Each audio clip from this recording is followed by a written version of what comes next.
Yep. As Santa says, no pressure, boys. Here as we enter of part two of the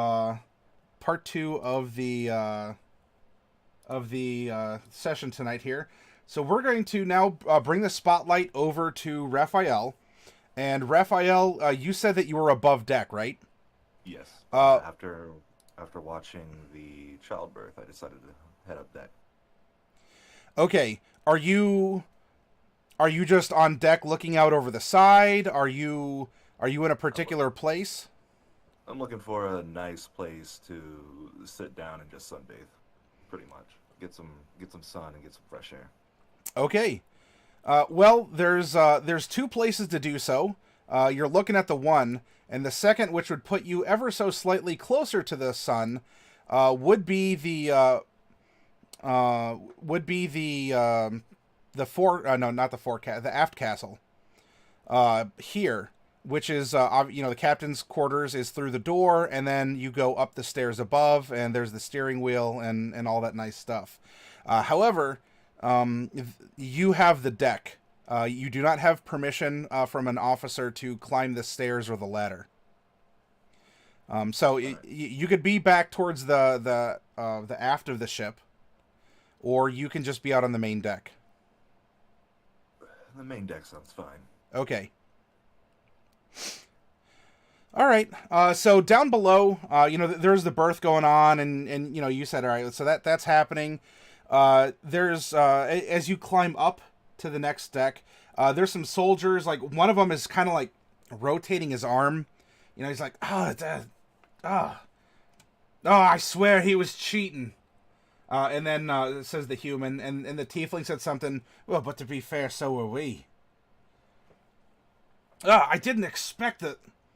Oh, yeah, he even told us you gotta use the sharp ones. That's how he got those damn tattoos through his scales. I'm gonna listen more intently on that conversation. Okay, well, so are you stopping before you go? Because then we're down on the like the not the main deck, whatever the first deck down. Oh, okay, never mind then. As you were coming up, because the bottom of the boat is steerage. That's where the crush of humanity is, and then on like the mid of the three decks, then on the middle floor is this is where Cookie hands out rations and whatnot. There's a commissary, so you can purchase extra food and drink. There's also some general storage. You could laze about here if you really wanted to, or you could go up above. Up above. Yeah. Okay. So as you're passing up the stairs here, you can you overhear this. Like two sailors are just they're talking about someone with scales and tattoos. You think you saw such a character on here because look, he's very difficult to miss. Um, in fact, you even remember when the ship set sail that particular people were pulled aside, and Tazray here. You may not know his name, but Tazray, our Silver Dragonborn, was one such person, and the first mate, the first mate of the ship, Low and Low Breath, uh, had asked him that if the time arises where we need to be a little more stealthy or clandestine, that Tazray go below decks, because if he stands on the deck in the middle of the day, he's going to act as a giant signal beacon to other ships because of his shine and the reflection from his scales. Um, so anyway, you head up, and here there are a couple sailors. They're working, but it's actually not a bad day. As you see in the picture, the sky's fairly clear. There is a nice wind blowing. They seem happy. They're whistling some sort of a shanty. It probably has a not PG-13 flair to it. So I'll let you fill in those details. But they're into it. It helps them work. There's just like a really good vibe. Everyone above deck. above decks here is they're just happy. They're working. There are a couple other passengers who are just kind of hanging on the side of the rail. Though it does seem like at the fore of the ship, there is someone who's not really having a good time at the head. And the head is the bathroom on a ship, and it is called as such because you want the bathroom, which is really just sort of a plank with a hole in it that you sit on over the side. You want that at the front of the ship because the wind is blowing from the back, and therefore anything that you could be sharing with other people scent-wise is carried off on the sea breeze ahead of the ship. So it does sound like there's a semblance of a privacy curtain that is pulled around. But if any of you have played Metal Gear games, there's a character that just seems to have some chronic bowel problems. And you're getting similar sound effects and grunting coming from this semi-private part of the ship above the deck. So, Raphael, what's... Yep, Bobicus, that's right. It's the Johnny character. So, Raphael, what's interesting you? What are you looking at the horizon? Are you people watching? You say you want to sunbathe? Yeah, I'm gonna sunbathe. Just take a sit right at the edge of the rail. Probably somewhere on port side, and sit back and just watch people go by. Okay. All right, so you're relaxing. It's not exactly like they give you a chase lounge or anything, and with a margarita, but this is as close as you could possibly get. And a little kid kind of comes toddling up to you, and hey, Mister, as you're relaxing. What do you want, kid? What are you? I ain't never seen anyone like yous before. Told me you never seen a tiefling before. Oh no, this is my first time. I was told that maybe you're bad people, but not all you are bad. Is that true? Is it true? Well, one time I encountered a tiefling that wanted to lob my head off in an arena once, but on the other hand, I met one that wanted to help someone across the street. So no, I don't think all of us are bad, but some of us are. Oh, I think you're pretty good people. I like those things on your head. Is that a hat? Not this? No, these are horns. Oh, do they hurt when they come out of your head? Oh, I hope not. He ponders that response for a little bit. Can I touch him? Kid, you're sort of ruining my vibe here. I'm trying to sunbathe. Oh, you people bathe in the sun? Not all of us. I use water. Use water. I want to get a closer look at what this child looks like. Okay, so you have kind of a pudgy human child. 10 maximum. 10 maximum. And he's dressed, actually do this. Make a...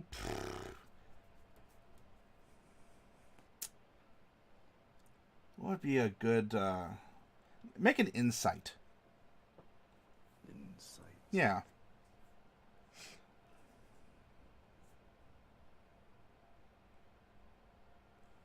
Oh, nice. 18. All right, so you kind of crack open one of your eyes, and for sure he notices that you don't have a pupil. Well, I'm presuming. I don't know. I haven't had you describe yourself yet. But many tieflings don't have pupils. So, you kind of crack open the one eye as you're gauging him. And the kid, especially for being able to be pudgy, let alone the fact he's wearing kind of like nice quote-unquote sailor's clothes. Like he has the white starched shorts, he has the white and blue striped shirt, he has the kind of like the little puffy navy cap with the little ribbon off the side.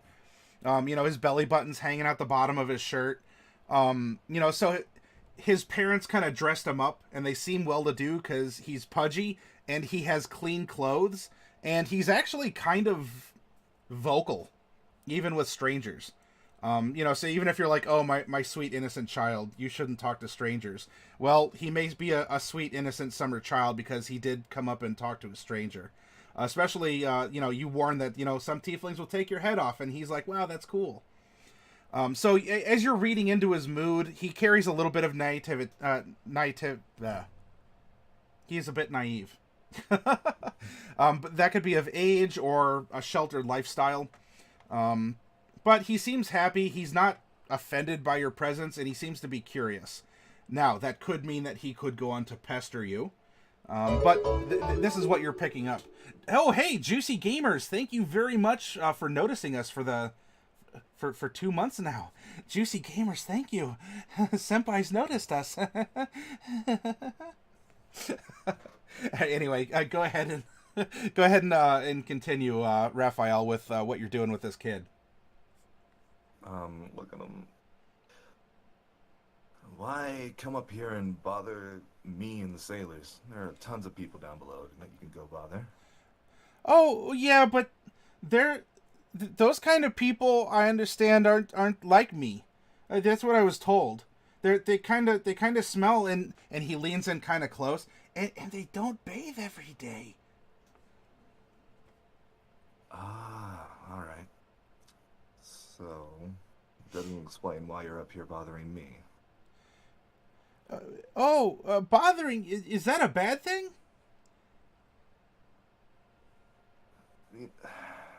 Forget it, kid. Oh, hey, So what's up? what's that thing coming out of your butt?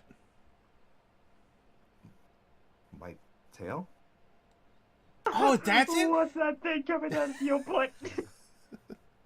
No, you can't touch it. He just, his eyes widened and he just got the and he actually seems kind of pouty at that.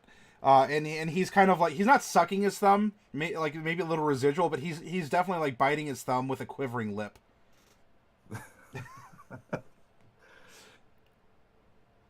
Tell you what, I have a game for you then. A game? If Oh, you I want like about it so games. much. How many people are above ship right now that I can see? Roll a D10 plus 2. All right.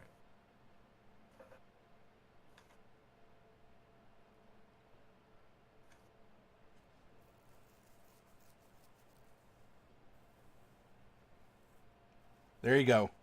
You can see 9 people. Tell you what, if you can manage to get 8 people here to give you the cloth off of their necks,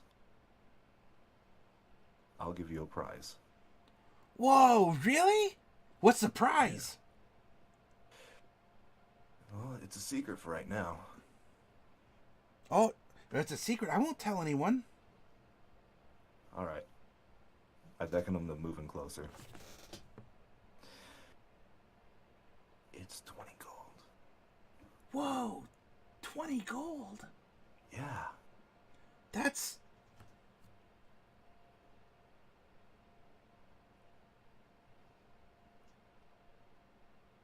that many.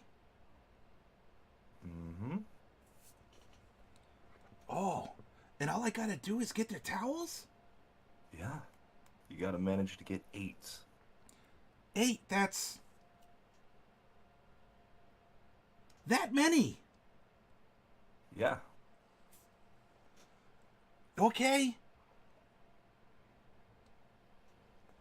I'll do my best. All right. I believe in you, kid. Go. And he totters off to fulfill the quest that you have given him. As he is working, what are you doing? Are you observing him? Are you doing something else? Are you slinking away somewhere? I'm more of relaxing, but I'm keeping one eye on him. Okay. Um.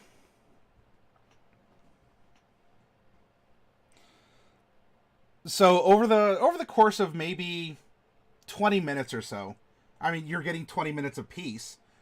Wonderful, like a gentle ocean breeze. The smell of salt air. And down below, it sounded like there was a bit of a kerfluffle. Nothing too bad, but it sounds like someone was having a kid.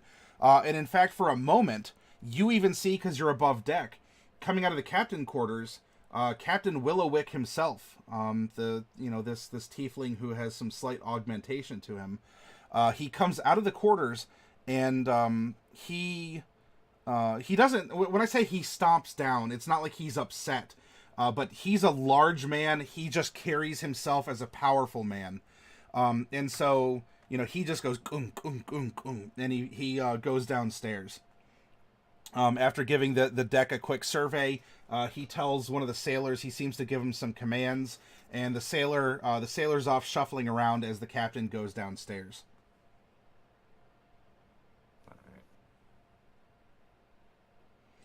All right. So, some time passes, the 20 minutes, and tottering back over to you is the kid who has eight towels. I'm gonna look in surprise. I'm gonna be like, But as he's carrying them, so his arms are full, but his face is to the side, and he's making kind of like a sour, kind of like a pucker. He's like, ugh. Here you go, and he flops them right in front of you on the deck. kid, be more a bit. Never mind. Is that 8 towels? Yeah, that's this many. All right. I count the towels. I pick 1, 2, 3, and so on and so forth. All right. Honestly, wasn't expecting to get all of them. How'd you get them? Oh, it was easy. I just went up and I asked them, and then they asked me what do I need them for, kid? And I said, well, I need to give them to that tiefling man over there. And they said, oh, really? That tiefling man over there, huh? And I said, yeah. And he kind of he goes through the minutia play-by-play of the conversations for a little bit here. And so we'll fast forward a little bit, and then he said that he'd give me the towel to give to you if I come back and I give him 2 gold pieces. And I told him that's fine because I want to get 20. All right. Well, sort of caught me in a guard here. I don't have the 20 gold pieces on me. They're back in the chest at home. However, I do have 5 pieces that I can give you now. Uh-huh. And I can also, let's say this. If there's ever a time that you need me, and I take out a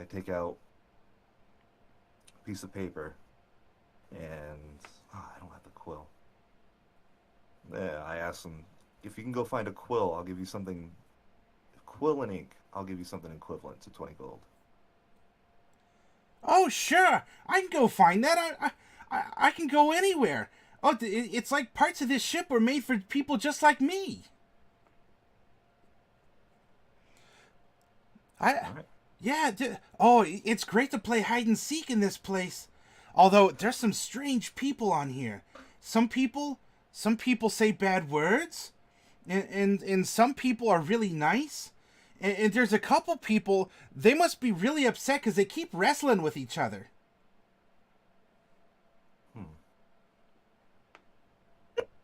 Ha. Well, you're not going to get that gold if we're just standing around here now, are you? Oh, no, certainly not, mister. I'll go get her right away. And he gives you kind of like a, he snaps to attention, his shoulders back and his little pot belly is kind of sticking out. and his like his belly button kind of winks at you a little bit as that happens, and he kind of gives you that like that sailor salute, you know, the hand, the you know, thumb folded in, palm facing out, kind of a yes sir, right away, Captain. And he scampers off. All right. And this time I'm gonna pick up the towels that he just flopped right in front of me, and I'm going to actually give them back to just all one sailor. You're gonna Just give them find the all to nearest- one sailor? Yeah, just find the nearest sailor and be like, I think these belong to you. One of them does. I was promised 2 gold for it from that kid.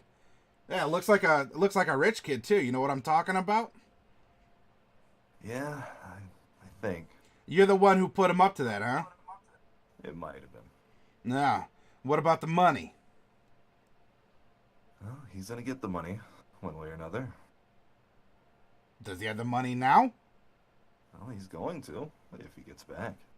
Well, he better. Now, me and the boys were talking about what we're gonna do with that gold. And he kind of like nods over to another one who's sort of like, I don't know, he's shoring up a rope or something. Like, kind of gives him an acknowledging, nod. You gotta repeat that, your mic cut out. Oh, the one sailor you're addressing looked over to another one who was nearby, shoring up a rope, and he's like, "Yeah, isn't that right?" And the one sailor looks and nods, like they've already made plans to spend the 2 gold. Oh, all right. Well, yeah, if he gets back, that 2 gold's all yours. Yeah, while you're up here though. And he's looking. I don't know. Sun's been in my eyes a bit. Oh yeah, you're a tiefling too, huh? Yeah, well, you might be getting along well with some of the crew. I expect if you make a devil's deal that the devil will follow up on it, huh? I'm just gonna sigh and look over the edge of the board, or the port side. So here we have this picturesque moment. You have this sailor kind of like, fading into the background. Raphael's just sort of on the deck looking out across the, looking out across the sea. Hopefully, Mesomasca will be showing up on the horizon at some point in time soon. Describe to the audience, Raphael, if there are the sailors on deck, or if they're this child in awe of this person who's just sort of lounging around, what is the character that they see before them? The sailor looks at Raphael, and what they see is a very tall individual. He's roughly around 6 feet. He's still donning a leather suit, but with very, very heavy armor accessories onto it, like a pauldron as well as a side piece and a gauntlet. And he has a great sword on his back and what seems to be a dagger and a short sword by his side. And whenever you look at him straight in the face, he is an ashy color. He is an ashy gray.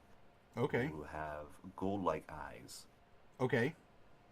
And he has gold-like eyes and very, very, not really very black, but blackish brown long hair. And it's sort of unkempt. And your horns? The horns they come out from the side, the temples of the head, and they wrap around like sort of like a crown. So, all right, so they wait. Okay. So they're the type that I was thinking when you're describing that, like the sheep horns that kind of curl like Princess Leia buns on the side of the head. Oh no! But no, these sweep back. Yeah. Okay. And your tail. The tail is Long, averagely short? long. I'm sorry. Say it again. Averagely long. Okay. It's somewhere in between. Then last question: do you have? Describe your feet or legs. Do you have hooves? Do you have feet? Do you have that kind of backwards? Do you have those backwards legs, like animal legs? His his greaves are made for normal humans, and he has shoes that he has just regular boots and shoes. He's Okay. sort of like a normal human as well. Okay. Okay. So you're kind of fading. You know, the sailor's kind of laughing and whatnot. You're fading out, and um, then next to your kind of to pop you out of this bubble is you're like looking off. Um, the sailor, like, you just hear like, Huh? and you kind of you snap to. Ah, I got sun in my eyes. What's that over there? Can you? You got those special eyes, right? What do you see? Well, it might help if you stop looking directly into the sun. Let's see. Where is he looking at? He's pointing in a direction. So make a perception. Okay.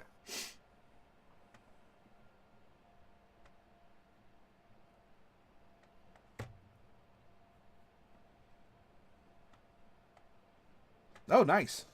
Okay, so with a 16, you squint, and while no one else can see it, I mean, you have pupils or the equivalent thereof, and so your eyes kind of like modulate, to account for the brightness and the waves and everything.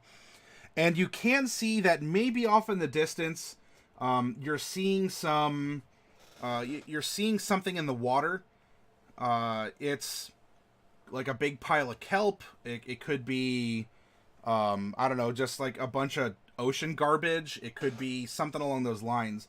But there's something, it's not a ship, but there is something floating in the water a good distance off. Take a closer look at it. Is any way I can take a closer look at it? Not unless you have a spyglass, and that would cost 1,000 gold. Yeah, I don't have that. Right now, you're having trouble coming up with 20.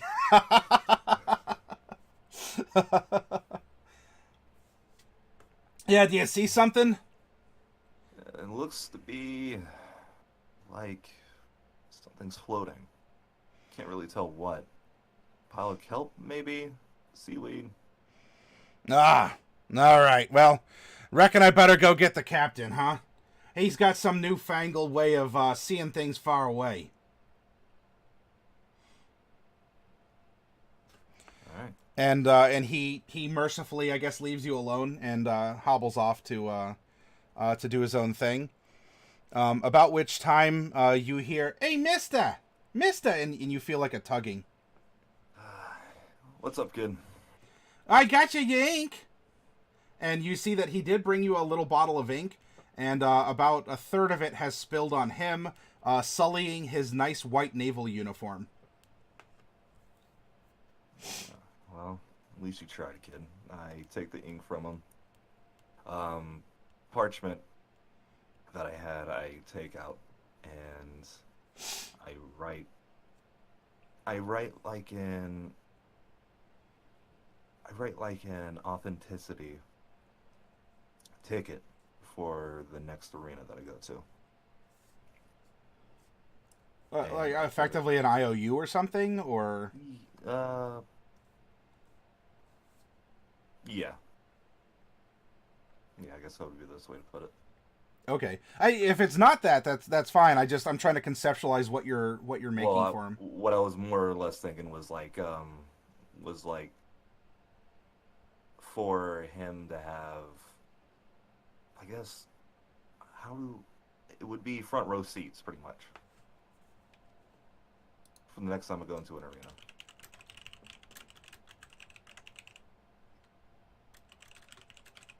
One second, I'm replying to Diadems here. Oh boy, those two gladiators in the park.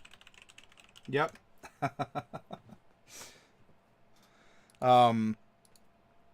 Okay. So he looks at it, and are you writing it in common? Yes. Okay. He's kind like he's mouthing the words, and so he does have some education. I mean, so here's a little kid who actually is semi-literate. And he asks for some help on a couple of the words. And then he looks up at you, and his eyes are just like all like wobbly and glassy, like, you know, you're his hero and he's done good stuff to help you. And he's like, "Oh, you a fighter, mister? Yeah, I fight wherever I go. Oh, have you cut people's heads off?" Well, if the time calls for it, yeah. "Oh, wow. Maybe I could cut people's heads off one day too." Let's not go that far. How about you bring that letter to your parents and have them read it to you? "Oh, okay. Well, I suppose I could do that. Even if I don't cut heads off, maybe I could grow up to be like you. Except I don't have the tail or the horns." It would be pretty awkward if you did, kid. I mean, you're human after all. "Yeah, I suppose I am, huh?" And I'm more or less gonna toss him the 5 gold that I have. Let me remove that. Okay. And be like, alright. You've had your fun. Now, let me get some shut-eye. Okay, no problem. I think my dad's done anyway. And you see the privacy curtain at the head just sort of like goes back, and there's kind of a rotund man who's just like he's holding his belly, and he's just sort of like,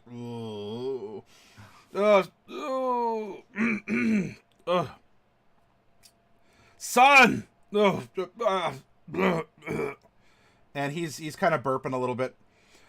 And so like the two are coming close, and you can see like the son is like, and he holds up, and like he's making motions, and the sick man just kind of like comes tottering over to you. "Oh, my boy here, he says that he did some things for you. I appreciate you, looking after him for a bit, huh?" No problem, mister. As you're playing this off, doesn't even have to be necessarily a particular skill. But you can make just kind of a charisma check, like in how you're presenting yourself and how you're playing off. I mean, because you're not trying to deceive him or persuade him. This is just your natural presence. So just roll 1d20 and add charisma modifier? Yes. Alright. Diadems, you want to give Derek advantage on a roll? Alright. Well then, Diadems, what I will let you do is sometime before this session is over, so Derek, sometime before this session is over, Diadems has granted you a boon with 100 bits that were donated, that you get advantage on a roll of some kind. Oh wow, 21. Okay, so you're there and you're playing it off as the cool guy, like, "Yeah, no problem, pops. I'm hip. I'm with it." Tucka tucka tucka tucka tucka tucka tucka tucka. Whoa. And so you do the Macarena 20 years late.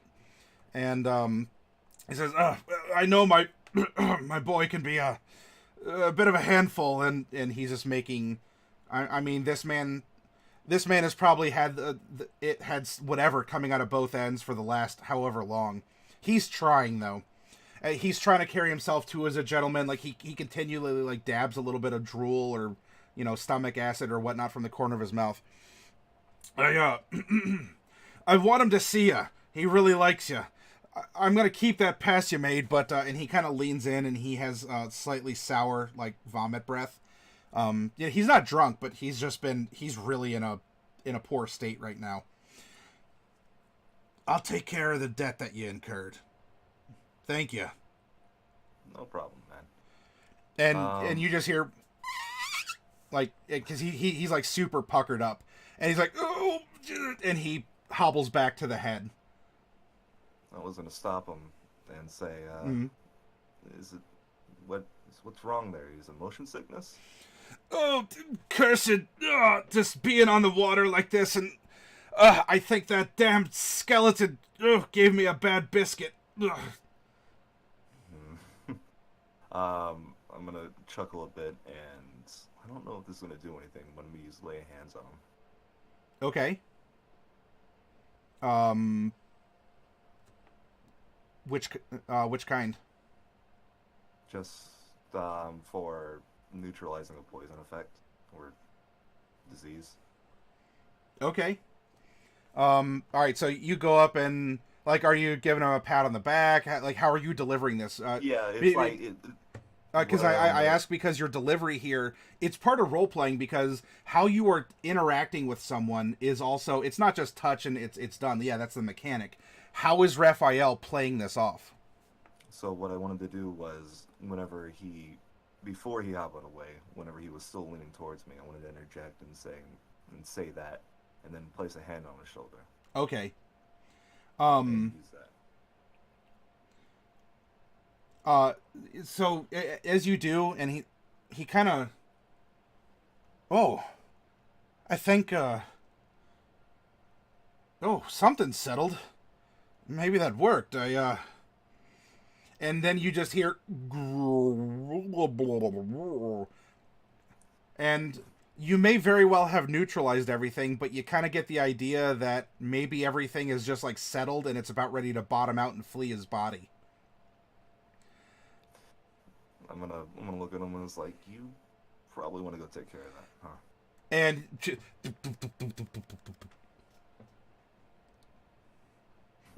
And the sun goes tottering afterwards.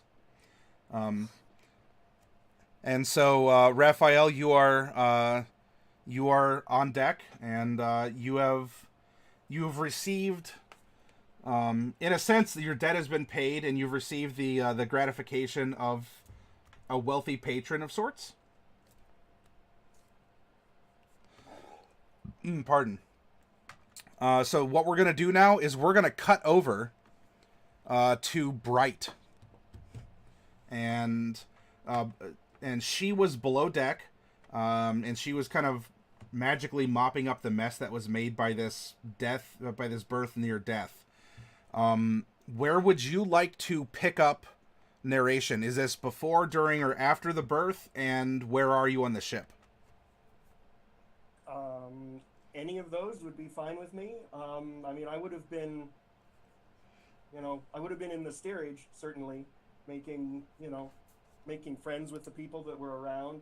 Not too much, just kind of, hey, how are you doing? But after would probably be fine because there's probably going to be some aftermath. Something's probably going to happen. Okay.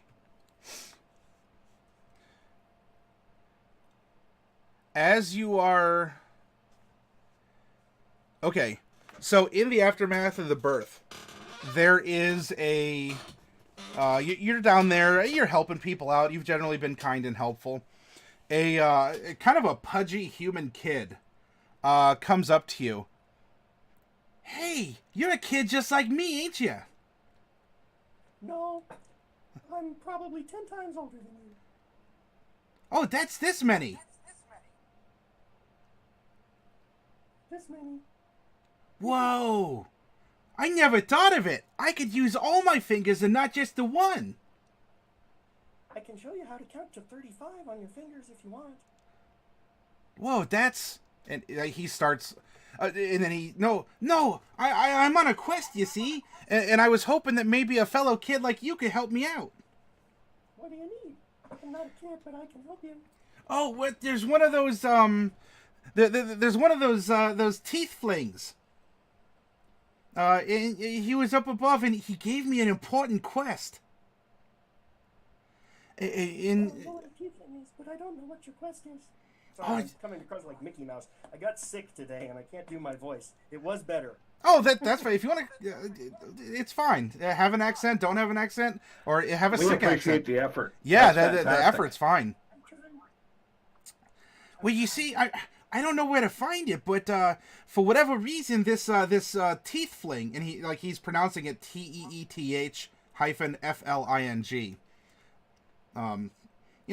This teeth fling, he wanted me to go try and find some ink because he wanted to make a drawing or something for me, and I don't know where to find any on a ship. Bottle of ink? Yeah. Do you know where I can find some ink? I have a bottle of ink. No way! Get out of here! No, I mean don't, because I could really use your help. What do you give me for it? Oh, what do you want? Something fun. Do you Oh, have anything fun? I like things that are fun. Fun? Oh, of course. I have all sorts of fun things. I have some toys that are in my bunk. I have also all kinds of fun stories. Ooh, I like stories. Tell me a story. If the story's good enough, I'll give you the ink. Oh, all right. Do you want a story from the ship? Do you want a story from the house? What house? What house? Oh, it's one of our houses. I think it's the one that's in Candor. But our family has a couple of them, so I'm not quite sure. You must be really rich to have two houses. Oh yeah, we have lots of money. Oh, and he starts saying it, and he kind of covers his mouth, and there's a couple people whose ears kind of are perking up. And he so rich. he leans and he's like, I take my ink with me everywhere. "Oh, I'll have to remember that for later, but I could use some ink right now. Dad told me not to talk about the money." But yeah, I'll share you a story. Me and a group of friends, we was doing stuff. We were actually kind of being bad, so you can't tell anyone, okay? But I trust a kid like you. Okay, you can trust me. And the tale you get is You don't trust me. have you seen the movie Goonies? Yeah, everybody's seen the Goonies. Well, I figured I'd ask. It's worth asking. Do you remember when Chunk is confessing to the Fratellis about what happened in the movie theater? Yeah, I had to think about that. Okay. So you get a story a lot like that. And it even involved him being kidnapped and presumably held ransom. Just from some very obvious points in the story. But so he was actually telling a story about a story. And go ahead and give me, unless you want to route it through something else, whether it's a background skill or another skill, give me at least an insight to try and pull some information about who this kid is and maybe the features of his story. 8. 8. It could very well be true. I mean, some of the obvious stuff it sounds like anything that any kid would do. The fact that, he is a rich kid and he seemed to have somewhat learned a lesson about not talking about money in front of strangers might back up the case that he's been kidnapped before. Overall, depending on your character's personality, he tells you a tale of when he was kidnapped, and within that tale, he tells you of when he went to a public theater, and he quote-unquote threw up over the balcony by spilling rotten vegetables and things, and that then set off a chain reaction among all the other patrons of the theater down below, who then also spilled vegetables on each other. Well, that's a pretty funny story. That sounds like something that would have happened in my hometown. Oh yeah? Where do you live? Well, I used to live in the, I don't remember the name. I personally don't. But I lived there for many years. And everybody in that town is kind of like us. We're not really kids, but we act like kids a lot of the time. Whoa. That's how we keep ourselves fun. You mean you never grow up? What's that? You never grow up? Well, you can see how tall we get. That's as much growing up as we do. Oh, wow. But do you not have a lot of food where you live? Your belly isn't so big. no, we have plenty. We have enough. We're not rich, but we're also not poor. We have just what we need. It's a very nice way to live, or at least it used to be. Oh, wow. What happened then? Why are you fleeing this place? Well, I'm not fleeing. I just had to leave. Oh. Did you do something bad? I won't tell. I don't think I did something bad, but the people in my town, they didn't all feel that way. Oh, yeah, you know what? Adults just don't get us kids sometimes. Yeah. So you know how you got kidnapped? Yeah, I do. That's the sort of thing that sometimes happens even in a nice place where we live. And Whoa, really? no, it doesn't happen very often, but sometimes it does. And the problem is, sometimes I would tell people that it was going to happen before it happened. And then it would happen. And I only meant it because I wanted them to try to stop it. But it didn't stop. It always happened anyway. Oh, so you're like a tattletale, but you tell on people before the thing happens? That's right. Just like that. Whoa, that's really They neat. didn't appreciate it. I thought they'd appreciate it, but they didn't. He comes over and he gives you he gives you like a big hug. And as he does, he is holding, then he keeps it arm's length and he's just like looking you over. Describe what this pudgy boy is seeing as he's looking you over after this hug. Okay, so my character is a 3-foot-tall gnome by the name of Bright. She's basically like the embodiment of a piece of cotton candy. She's got pink hair, bright pink hair. She's wearing a pink dress with little white flowers embroidered on it. She's like she walked out of a cotton candy factory crossed with a My Little Pony. Okay. Better not be the Rainbow Factory. The Witch Factory? Moving on. Okay. So anyway, that's what she looks like. How do you get your hair that color? Well, it grows this way. It's been this color my whole life. Whoa! Some people have funny hair. Some of them have blue or green or pink. Some people just have brown. That's okay too. Yeah, that's what my car hair is. It's fine. Yeah, my dad says it's because I'm a little poo head sometimes. I believe that.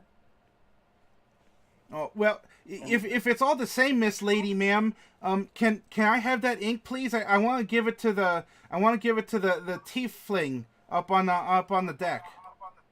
Okay, I'll give it to you. And then I'll get the ink out of my backpack, and as I give it to him, I will prestidigitate ink all over his clothes. Okay. What? What happened? Careful, you spelled it already. Oh! Wait, no, I have to be brave. I have to go and give my quest giver what he seeks. You see, he's a really strong man. I think he's a knight. I even think he cut someone's head off. Uh-oh. Would you ever cut someone's head off? I don't think so, but it sounds kind of cool the way that he put it. A lot of people really like him for doing that stuff. That's not the sort of thing I would want to do. Oh. Well, I see. Maybe not. But all the same, he doesn't want a head. He just wants some ink. And he'll Your voice, you dropped out there. oh, he'll hold his hands out to receive the ink bottle. Okay, I'll give him the ink. Thank you, ma'am. I'll bring back whatever's left. Okay, I appreciate it. And he scampers off. While that's going on, are you still remaining down in steerage?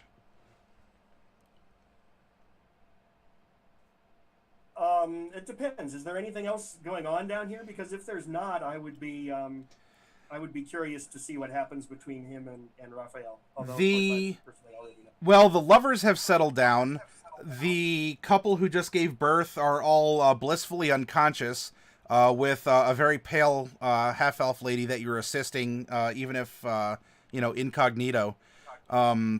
She seems to be like she's tending them, and I don't know. Celine, at some point in time, are you going to resume studying the skeleton, or do you want to stay down with the parents?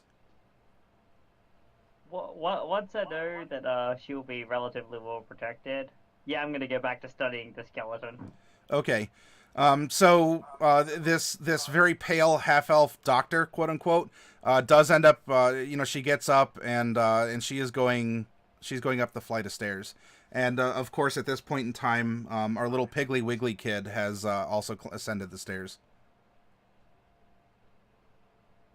Okay, I'll follow as well.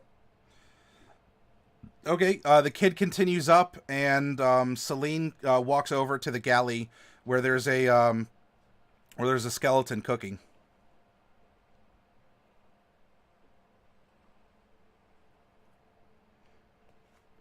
There's other people milling about as well, but what would you? Is Celine getting the food, or is she Um, just examining the skeleton? Celine, are you getting food, or are you just pulling up a barrel, sitting on it, and sketching anatomy?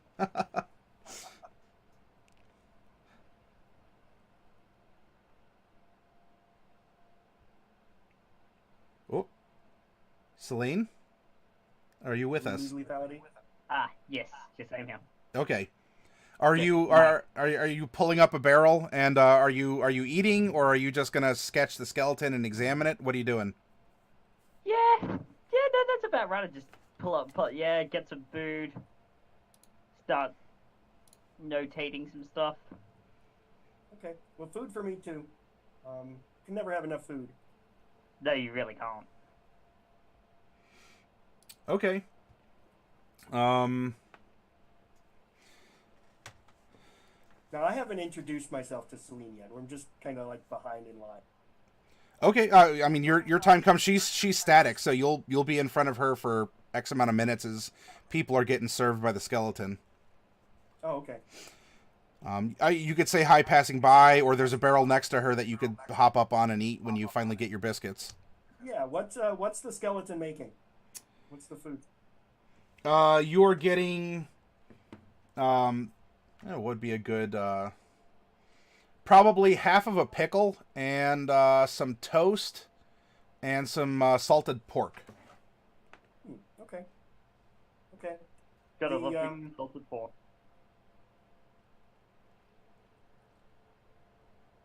I will prestidigitate the food that the skeleton is making so that the salted pork tastes like strawberries. Well, at least it goes down nice, but how it comes out on the other end, I guess we'll have to find out. Doesn't change the digestion. Nope. All right. So you hop up, you wiggle some magic fingers above your food. Some of your magic gnome dust or whatever falls out of your fingers. Oh, this is everybody's. This is everything Oh. he's making, not just mine. Oh, you're enchanting all the food. Okay. Everything tastes like strawberries. All right. Well, a lot of people. I mean, you get your food and you hop up on the barrel. You're content with your work. You're next to Celine, and all around you, you can see this growing sense of doubt. Not really frustration, or people are taking it badly, but they're picking up their piece of salted pork, and they're giving it some mad look. I mean, this is suddenly confusion may as well have been cast on the crew here. But it seems to be evidence of what's happening here. Tazray, elsewhere, while you have your drink, it tastes like strawberries also. Like there's just something in the air. It's just something. There's magic in the air tonight, or this afternoon.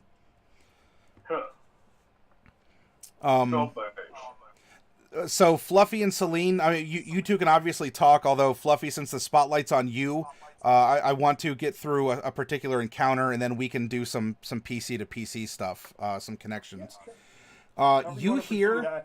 I was going to introduce myself to Celine somehow, but she seems to be tied up with the skeleton, so there's not really an opportunity there in character. So yeah, we can proceed to whatever's going to happen next. Okay. as you are as you're there and you're in the galley, other people are eating, and they're actually kind of having a slightly better time of it because of the enhanced flavor. A couple people getting on board this jovial kick start getting into almost like it'd be like a rap battle, except oh snap, Zarkahar. Yeah, indeed. Wow, magic in the air indeed. Thank you very much for those bits, Zarkahar. And with that, I will say that That is my buddy Zarkahar. you so you all have pleased one of your patron fickle deities here, and Zarkahar.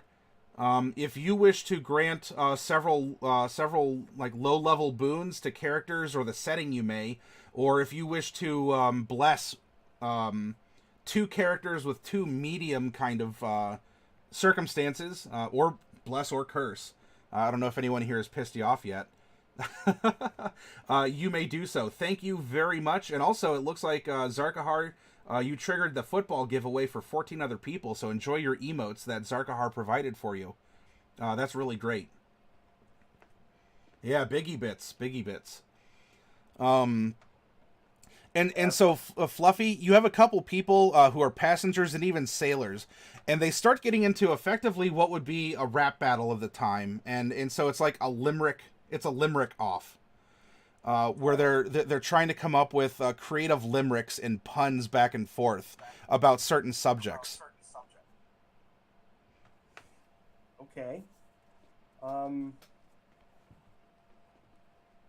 you have an example?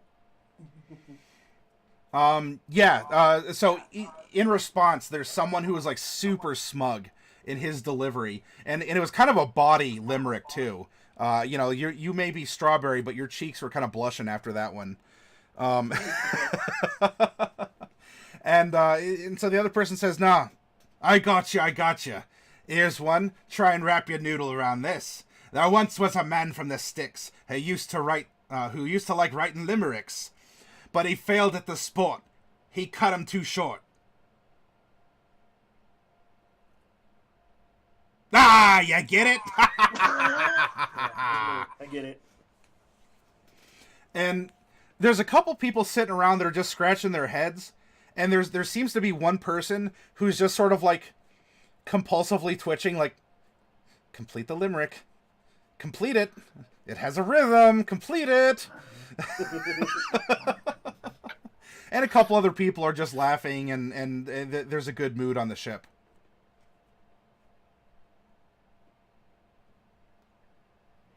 Okay. So is this I'll join in when it's my turn. Okay. So you can get up. Look, given your profession, you might have some experience in doing something similar. Maybe not limericks, but you've been around. You've written down some things. You've thought of some mirth and merrymaking. And you're getting in on this limerick challenge. As you get up, one of the sailors says, "Oh, it's a little strawberry tart. Oh, you're as delicious looking as my food just tasted.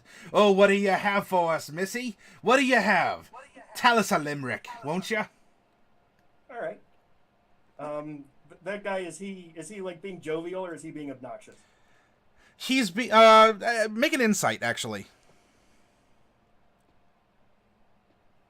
20. Nice. He's a sailor. He's just being earthy. He's being very blunt. He does seem to have an affection towards you, but he's just not. His brain to mouth filter just isn't there, and so you think he means well, but he's just really coming across as as lewd and crude. Okay.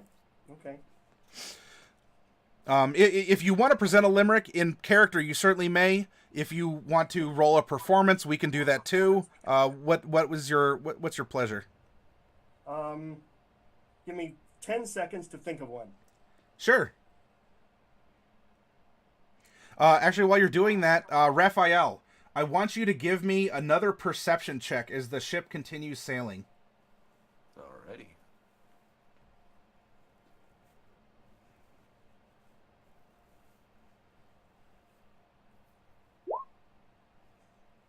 Nice. Meanwhile, above deck. The League of Doom. Yeah. It's the signal. I see it. I'm being called. All right. So now that you're sailing, like you're sailing closer, and it appears at this point maybe it's wreckage. You're not seeing like half of a boat floating in the water, but there's definitely wood and some other bobbing floaty bits. And there's also like a white foam or something that's like gathered up around all the like the sea garbage that's floating in a patch. And above deck, the mate comes back, and you actually are standing next to Captain Willowick, and you can see that. So he holds his tail up with the fork, and he takes his hat off, places it on his tail, and he takes his two hands and he whip on his hinged horns. He puts these seeing glasses, these lenses over his eyes, and then he just leans forward and is scanning around. So, what do you make of it? I make salvage's rights of it, is what I make. It looks like a bit of a disaster. I don't see anyone flailing about, unfortunately. They're all probably dead by now. Still, I think we have a responsibility to go check it out. If not for salvaging, then who knows? Even though two people can clearly fit on a wooden door meant for a giant, large cruise ship, only one of them chooses to do so. That's perfect.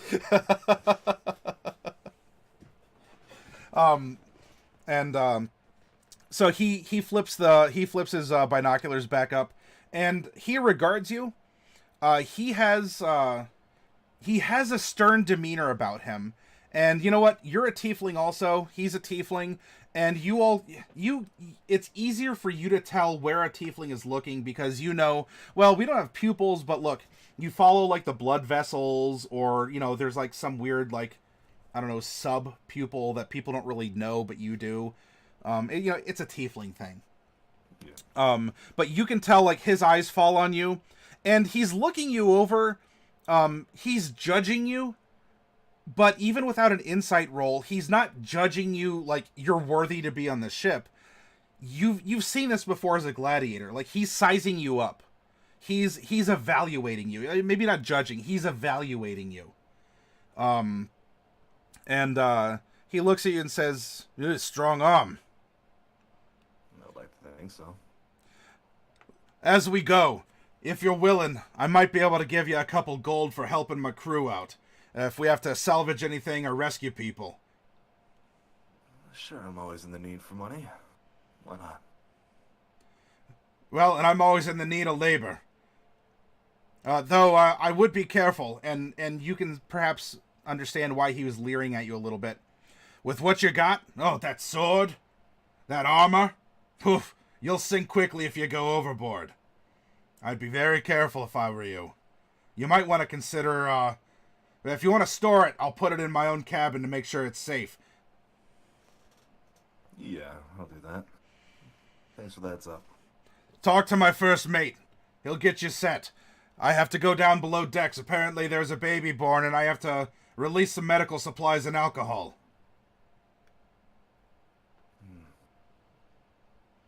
And he takes the hat. He hinged his horns back up, puts the hat on that kind of like keeps him in place, and he saunters off with that metallic claw just sort of like swishing behind him. But he is swishing his tail responsibly. You have to have spatial awareness on a ship like that. Okay, meanwhile, below decks. Mm-hmm. It's my turn. There was a cute lady named Bright who thought even faster than light. She got the best hits in the battle of wits and was the clear star of the night. Wow. 8 Tashas on my opponent. Okay. All right. So do this. Cast your. Oh no! Is Tasha's a save on my part? Yeah, it's a wisdom save against my DC of 13. Alrighty. There's my dice.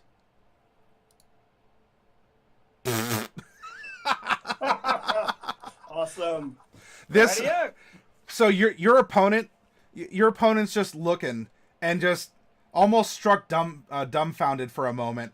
Like his eyes just blink independently for a couple seconds. And then he just and he is bellowing. I mean, he is like he's on the table, you know, he's hitting his thigh, like tears are coming out, like he's laughing so hard he's just like farting uncontrollably, which of course is causing other people to just absolutely crack up too, because everyone loves a good fart joke. And so the crew down here, even if it's not for your performance, what you have done to the opponent by making him break down this way is just absolutely tickling everyone as pink as your hair. Excellent. And so the dude is just I mean he's just going nuts. Now, what I will do is I want you to make a performance with advantage. I can do that. 14. Okay. So 14 is certainly like, so you're in there and people are just people have had an absolutely wonderful time. I mean, if you want to come up with a couple limericks, otherwise you can to seal the deal, but you've offered something that people have really wanted. You know, they're giggling. I mean, the one guy, like, he finally recovers and he just as he gets up, like he's clutching his belly and kind of like in almost a poetic mirror of the large father up above decks. Like, he might have peed himself a little or otherwise, like, he's clutching his belly because you made him hurt so much, and he just sort of like one hand over the belly, the other's like holding the back of his pants, and he like scoots up the stairs to go there. Raphael, you're gonna see a sailor at some point in time kind of come running up, holding his belly and the rear of his pants in place, and he's just like dancing in front of the privacy curtain as the father's still finishing up business. There must be a party down there. It's always a party when I'm around. It's always a party when you get gnomes involved. So for your performance, Bright, you're going to receive a little bit of compensation here. People are going to throw you some coinage and say, look, you know, go to the commissary, like, your next drink or your next snack's on me because you deserve it. And you even have a couple sailors that maybe either lost a bet or just wanted to see their other guy get put in his place. They come up and they're throwing you some pittance too. Okay. So you are going to have you're going to get 12 copper pieces, Okay. 5 silver pieces, Ooh, I like those. and you even managed to snag a gold piece. That's good stuff. For your performance, and everyone, and you also have the good cheer of people who are around as well, for whatever that may count. Okay, I like good cheer. That's my favorite thing. Okay, so Yep. are any of the potential party members attracted by the good cheer? Oh, I mean, you know, as a gladiator, I'd say I probably would. Okay. Well, you tend to stand out, so I would say you're almost as shiny as I am. Well, I'd say a little bit more, you know, I'm metallic with literally, like you see me. Well, we both stand out. We're both brightly colored, so I like you. Will you be my new friend? Sure, I'm Tasman. I'm Bright. Nice Well, to meet my you. mother calls me Triddle, but the other people in my village called me Bright Looker, but they weren't very nice about it. But you can call me Bright. Is that okay? That's totally fine. That's perfectly fine. Okay. Celine, have you been carrying yourself as kind of serious and deadpan, or did Celine even crack up a smile at the limerick contest? Yeah, no, Selena would have cracked a smile. She does carry herself as a professional and serious, but all work and no play makes Jack a dull boy. So Gotcha.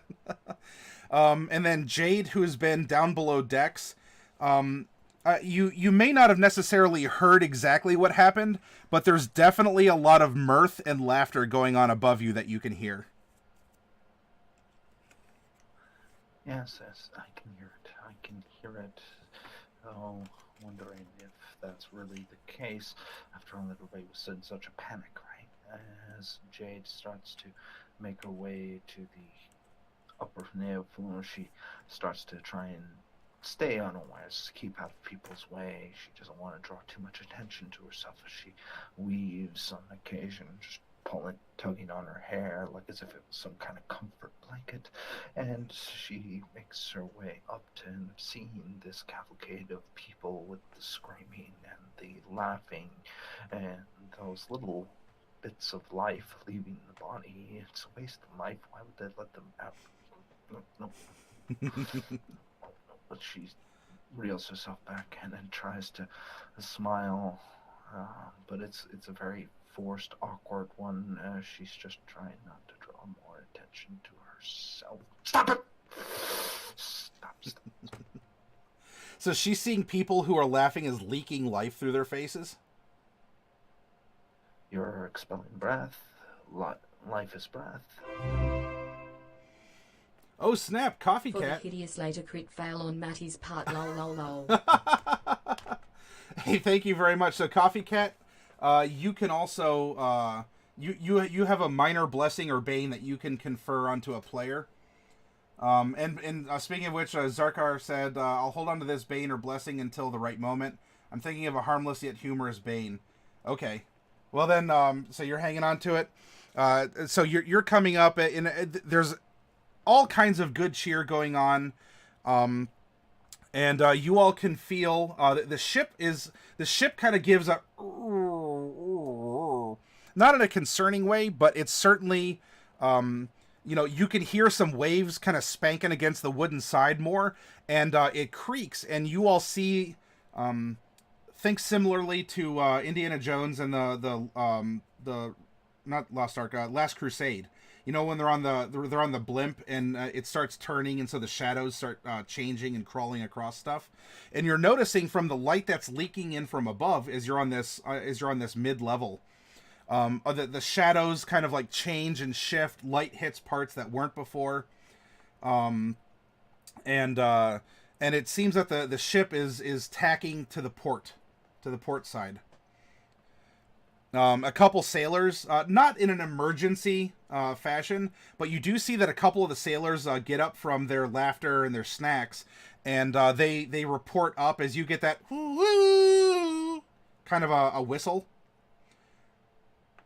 And at this point in time, Raphael's already up above deck, and so he's been kind of the meanwhile. We'll start over at Raphael and work our way back towards Bright here. So Jade, this is happening. The ship is changing direction. You hear the whistle. The sailors are active. People are still in good mood. There's no one who's panicking. But what is Jade doing at this point? Is everybody reacting to the sound? That's the question. It's Jade's little check, right? Are people reacting the same way she feels they should? The sailors react by coming to attention, and many of them make their way up to the deck. And for the people, a lot of the people who are laughing and merrymaking, they stop and they look around, and no one seems panicked. So a couple of them go back to talking back and forth. One kind of is eating, cookie. Actually, as you look over, you see a chubby little human kid who goes over, and Cookie looks like the body stays straight to the stove in the cooking area, but the skull just sort of turns and pans down, and the kid says something, and then you see the hand just kind of reach out and grab a biscuit, and it drops the biscuit in the kid's hand, and the kid kind of goes, gives like that fun little like sailor salute and scampers off. Fascinating. Fascinating. She observes and she keeps an eye on the child. The child needs to be watched over, and she does as she starts to make her way above deck, trying not to garner too much attention despite the gnawing sensation. She's wanting to make her way through, and she starts to scale up into the sun, into the bright places. The bright, why is that bright? That was the pink thing that I said bright. All right, so you're coming up, and you get that sort of like that. Everything's really bright, and then vision or reality kind of comes in as your eyes adjust to the brightness. There's a tiefling. If you're looking for people who might, well, no, actually at this point in time, if he gave up his armor and weapon, there's a tiefling passenger who's just sort of casually looking over the port side rail. There's a really large man that the child brought a biscuit to, who's sort of like sitting in a coil of rope, and he looks relieved, but he has some sweat on him, and you see that there's this kind of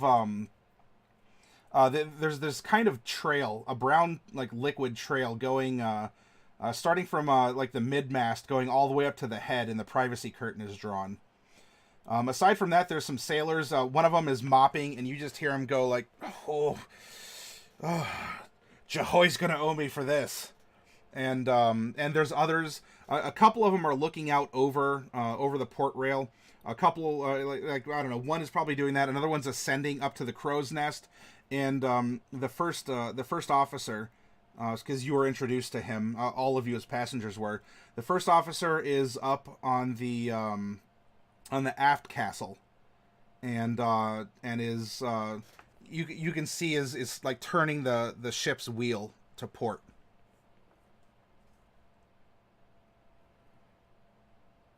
She proceeds to end up covering her mouth. The smell of it, she tries to put it out of her mind as she continues to end up looking about, letting her eyes adjust. She's been below deck for quite some time. As she ends up looking about, she notices these odd individuals, those that are not sailors. So what are they doing up here? More passengers, maybe they are. She starts to look about and stops one of the sailors for a moment. She grabs hold of him. What was that all about? What was the racket with that smell? Why is the noise started? You'll get filled in. For a little sake of brevity, you will get filled in by some sailors and spectators about what had happened. As that's occurring, I'm going to go over to Celine. Celine, what are you doing in these circumstances?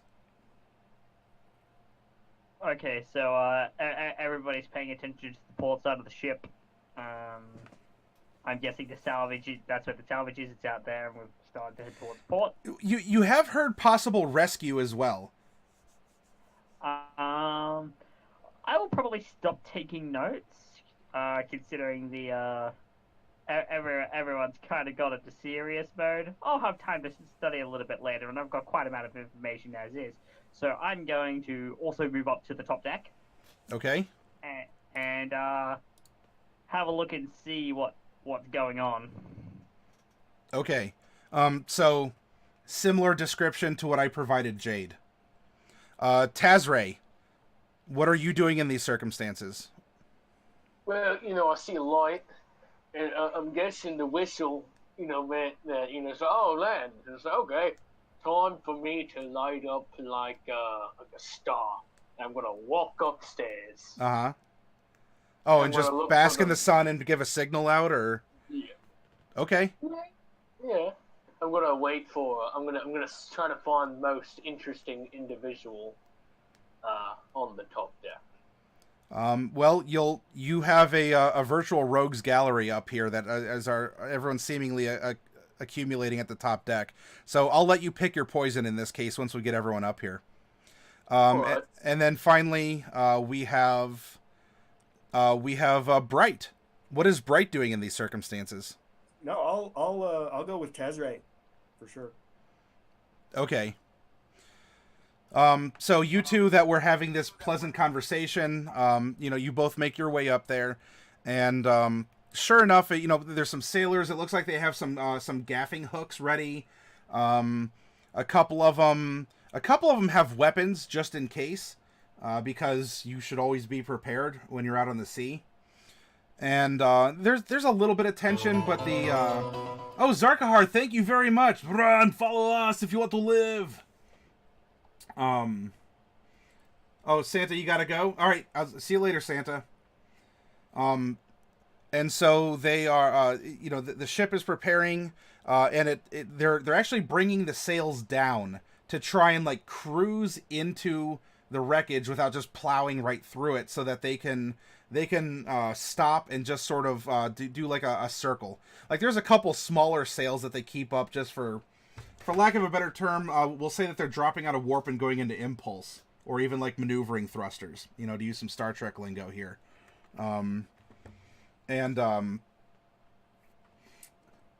You can all see without needing to make perception checks because you're in it.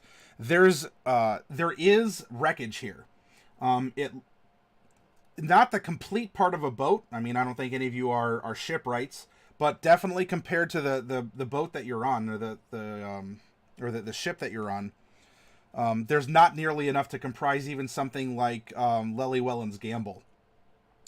Though, by looking at a couple of the pieces, like the mast, like one of the masts is floating, and it seems to be about the same size as that found on a ship like Lely Welland's Gamble. Oh, it's pronounced Zarhakar. Oh, well, thank you for correcting me, and I will do my best, Zarhakar, to remember that and to use that. And if I slip up, make sure you remind me and let me know. You can see barrels and crates. There's also kind of a slimy foam that has gathered around this, well, I mean, we're discussing the term flotsam, which is wreckage, garbage, stuff like that. There's also jetsam. Jetsam are things that are purposely thrown overboard. Now, why would someone purposely throw a mast overboard? Look, it's 118. Anything can happen. But no, it might be a mix of both. But there's this kind of frothy slime that is sort of like accumulated in this garbage patch of wreckage and driftwood. Now, there are some natural, there's some seaweed. There's probably some driftwood of some kind, like it looks like it naturally grew. And you are seeing dead fish in this patch as well.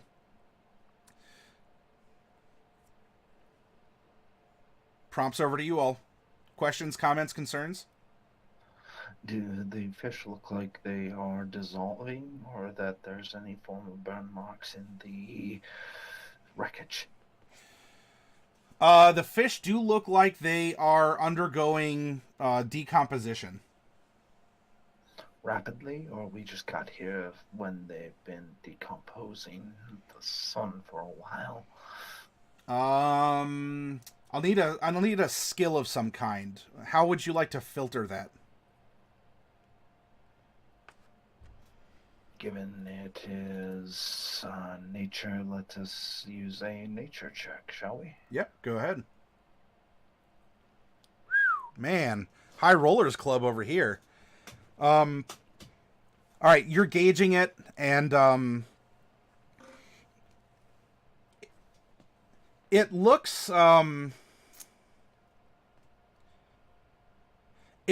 like it's a universal decomposition, which at first, okay, so they're floating in the sea. They got caught up in garbage juice or something, whatever this is. But you notice something that is, I mean, I'm telling Jade this is something disturbing here. The fish have eyes. And that's disturbing because with your knowledge nature, a lot of times scavengers and other creatures go after the eyes first, because they're juicy and nutritious. And so these fish are just, and also other parts of, like, they're just being universally decomposed. They're not like getting pecked at. They're not like a softer bit has decomposed before a hard bit. They're just all kind of like decomposing or dissolving at a uniform rate without the sweetmeats being picked off of them.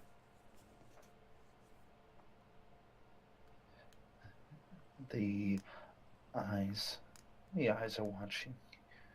Why are they still watching? Why are they still watching? She starts to escalate this. She starts to the point where she's almost screaming, like as a statement of fact. Why are the eyes still watching?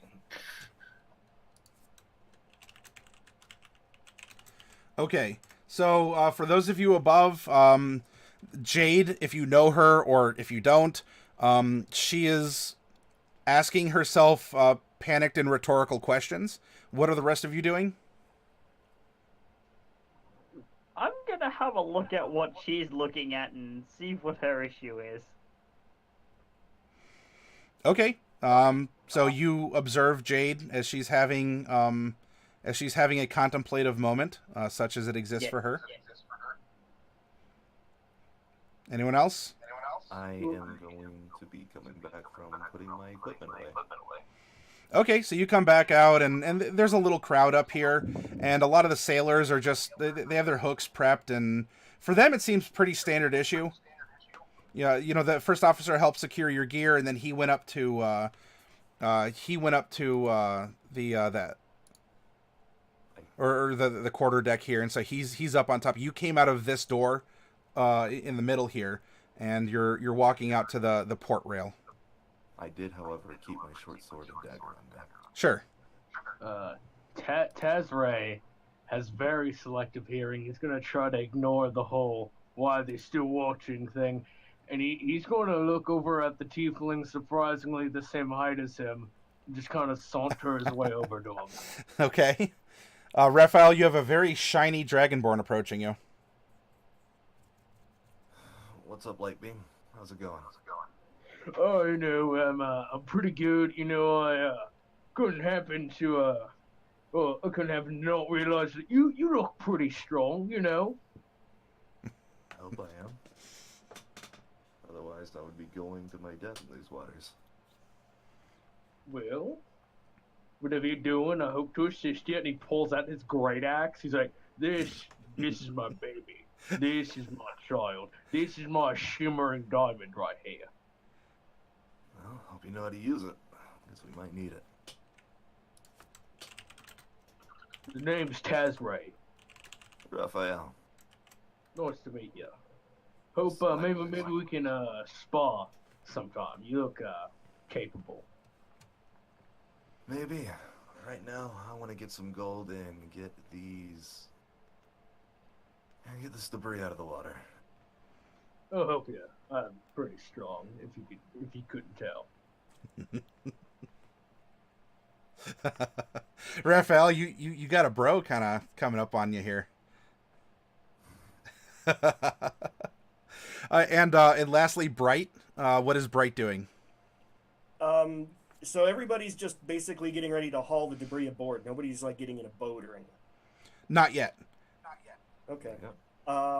Really, I'm just gonna watch. I don't have anything to contribute here. Okay.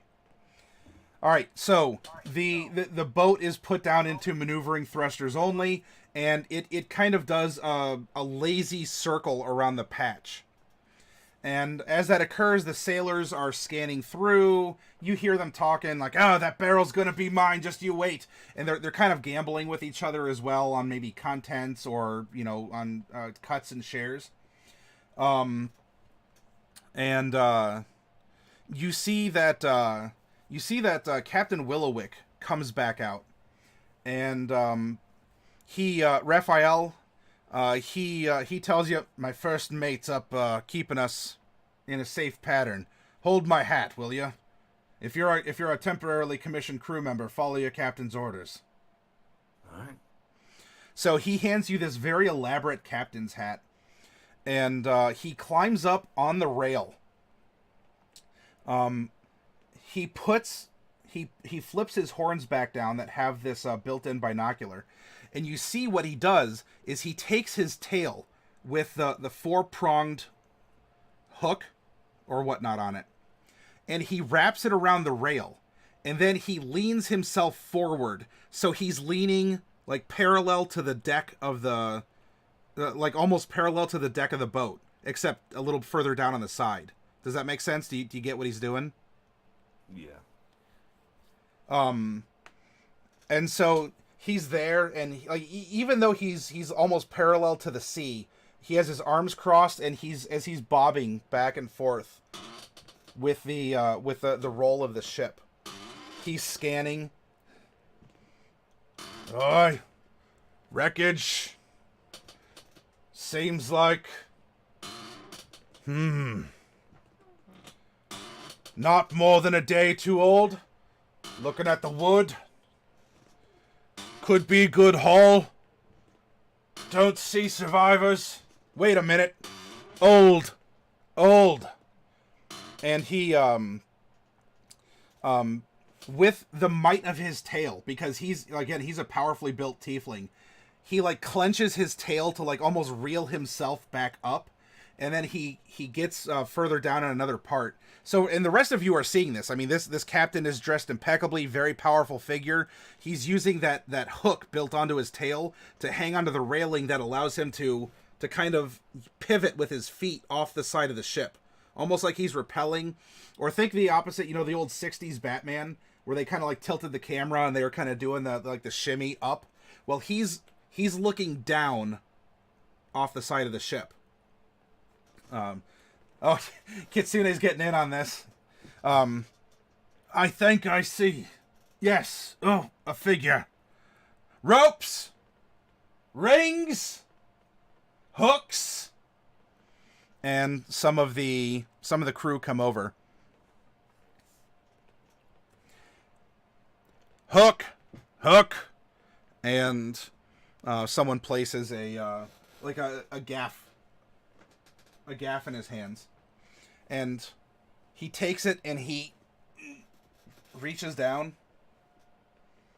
Oh, foul. Although it should be fouler. And he starts pulling. And for any of you who are looking over the railing, so Raphael, I imagine you, because you're there holding the captain's hat. For any of the rest of you who are either, I don't know if you're on the deck and you're just waiting, or you're taking in the scene. So Raphael, I'll tell you this, and the rest of you, I trust you to be wherever you're going to be. You see that coming up, like hooked through, and he wasn't gentle about this. He's presuming it's a dead body. So like hooked through the meat of the bicep, an arm just kind of starts coming up like this. All right, pull. And the sailors that handed them the gaff start pulling up, and you see being hoisted up is a figure of a dead man. I mean, kind of like decomposed, but has like this same like slime just covering him, and in fact he's leaving like a trail coming up the side of the ship. And everyone, way, make way. And you all are asked, except you, Raphael, you all are asked to step aside. Oh, what do we have? Poor boy. Wait a minute. Why isn't... Water! Throw some water on... And a sailor comes up and splash. Like right over the person. None of the slime washes away. And in fact, each of you can make a perception check. All right. With pleasure.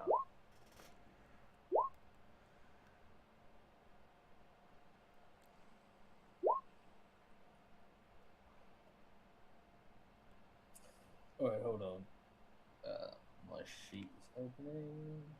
Raphael wasn't paying attention. What a Oh, beautiful hat! I hope to have a hat like this one day. Oh, God. What? Test race is probably gonna be worse. Oh, God, hold on. There we go. Alright. It worked. That roll 20 is going crazy on me. God, no, they're not. All right. Wow. You're right. Yeah, there we go. Tazray, your Oh, eye, wow. yeah, your eyeballs just Yeah, I like melt and flow out of your skull. I'm too busy blowing out. With Yeah, the you're just like, tiefling. yeah, oh yeah. Yeah, bro, tiefling, bro, Yeah. yeah. Drinking, fighting around the world. Yeah. So yeah, I mean, and you know what? With that 6 and that 9, and arguably even the 11, like you're just like flexing, and you're kind of sending sun rays in people's eyes as you're doing this. But Celine has a bit of a natural sunglasses because she has her dark hair in front of her face, and or not Celine, Jade. I'm sorry, Jade with the 21. Jade, you see that, you know, where it kind of looked like slime, like would be oozing down from the body over the side. You actually see that it's flowing up, and it's like flowing up, like almost like ropes being pulled in. So wherever the water has made contact that they splashed on it, it almost seems like it is lifted up rather than drained off. Yeah, in a way. So on the side of the ship here, actually, I will use my my wonderful skills at okay. I should be able to draw, can't I? I have the draw shape. No, freehand. We're gonna freehand. I wonder why I can't freehand. Well, anyway, okay. So just imagine the side of the ship, and they're pulling this body up that it's encased in this whatever this goo. And as it's being drug up, it looks like there's like tendrils of slime that would be dripping down the side. Okay, I mean, it's what you'd expect. They get him just like over the rail. And instead of the goo continuing to drip over the side, these streaks of goo are now almost like tendrils being recalled up, as instead of going down back into the water, they're crawling up the side and being pulled into this encased body.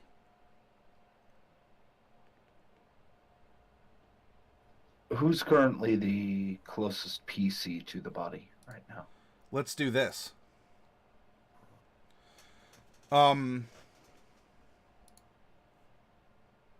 it be Tazray? Because everyone else had to step back.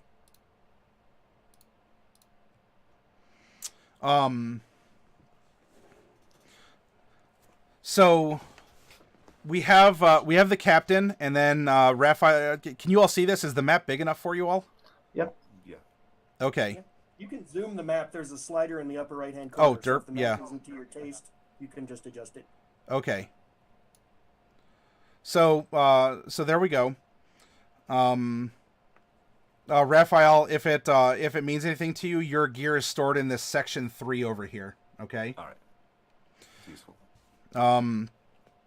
So you all are here, and so the body is, I don't know, it's between the captain and Raphael here. What I'm sorry if I missed any other part of the question about the setup, because I was getting things over to this point. Oh, it's quite all right. I'm just double checking. I understand the situation. So it really comes down to who's the closest, and it said that Tezere might be the closest to the body at this point. Of someone who's not Raphael, yes, Tezere looks like he is the closest to the body. Yeah, Tazray. Desiree, I want you to imagine for a second, as you're looking anywhere remotely close to this body, you suddenly get this vision, almost like a sensation of climbing, something climbing above the deck. The water itself wants to climb up. Maybe a vision of a tendril of water climbing up and splitting the ship in half, almost like the ancient krakens near tendril. You just this bit of paranoia of something is coming up over the ledge right now, and you see something about this body. This body has climbed its way up, and you get this feeling like it's done it itself, or something has.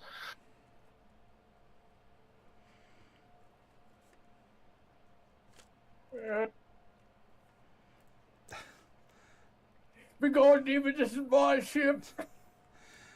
Okay, so our shining beacon of something named Tazray is shouting "Begone, demon!" and he's flailing. He's like a disco ball, like light is flickering everywhere. And so as we have the loyal mates here, Kitsune and Babacus, and maybe some others here, are Captain, what do we do? What do we do? Well, the wind is still blowing, right? Because you have these little like maneuvering sails or whatever that we're describing out, and flowing across this body. It looks like the wind plays over it.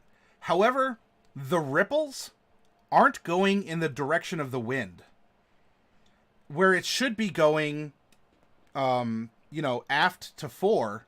It's actually going from starboard to port. Or in this case, head to toe for the body as it's oriented in that direction. And you all see the ripples then begin to like sluice apart. And I'm going to have everyone kind of just jump back here in a natural reaction. Now, for those of you like Bright, if you can be there, if you want to be for either Jade, or for Celine, if either of you want to be next to Bright along the rail, you can be. If you want to do that middle school, let's gather around and see what happened. Otherwise, you all can just take a line back. Actually, the captain will stay here, though. I think moving around it means we get flanking. So I have to gather around it. Okay. Brief interjection. I don't think I can tell like which of Raphael and Celine is which. Raphael, I believe, is the black and white figure that's closest to the captain because that's where he was doing. Celine is the 3/4 face kind of anime girl with blue eyes. Okay. All right. Do we need to ask who Tazray is, or are we good? I would hope we don't have to ask who Tazray is. What happens is you all jump away, the captain's eyes get wide, and everyone here can read the expression on a tiefling's face, which is probably some kind of a colloquialism. If not, then we just made it one. To read a tiefling's face is like something that is so obvious and plain, anyone can do it despite maybe not otherwise. And his eyes go wide and he looks up at all of you and, Man o' Wars! And you get whistle and there's some sailors, who are at the ready here. And we'll put some sailors here. Now, none of you, from what I recall, this, by the way, the forecastle and the quarterdeck here, so this stands for forecastle, and there is a ballista here, but this is like, it's the top deck, but it's the raised portion, and the quarterdeck is the rear portion here. But there are some sailors up here. One is at the ready here, and the other one would be down just a little ways. And then if you want to go below deck, by the way, this is that first level with the commissary and the commissary and the galley and whatnot. And then down here is steerage, where the people are. But anyway, up on deck here. The captain shouts "Man o' War," and none of you are sailors, so I won't give it to you automatically. However, if are any of you, do you have maybe a background skill of some kind that might relate to water, the sea, salvage, things along those lines? I sure I don't. I know I don't. Okay. Are any of you then proficient in knowledge nature? I have history and arcana. I also have history in Arcana. Oh, never reached. I have Jack. Religion would be the closest thing I have. Okay. Then absolute You also have lastly, religion. are any of you proficient in survival? I'm gonna go with a no. Okay. So we may have found a party weakness.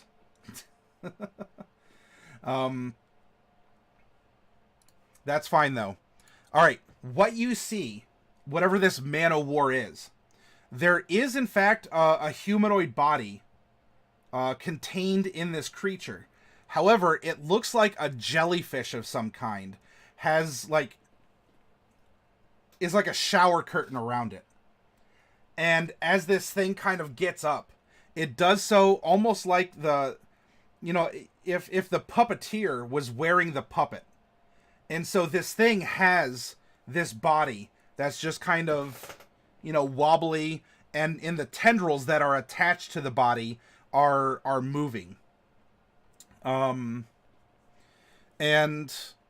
you are and you see that the body reaches over and it's kind of loosely, and then it grips and it pulls a scimitar out of its belt, and it's just sort of like hanging there.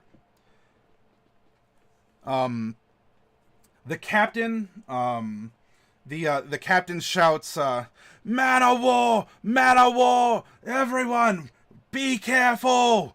Try not to let it touch you!" And at that point, sails down! We gotta get out of here! Move! Move! Those of you on deck, you're commissioned! Fight these evil creatures off!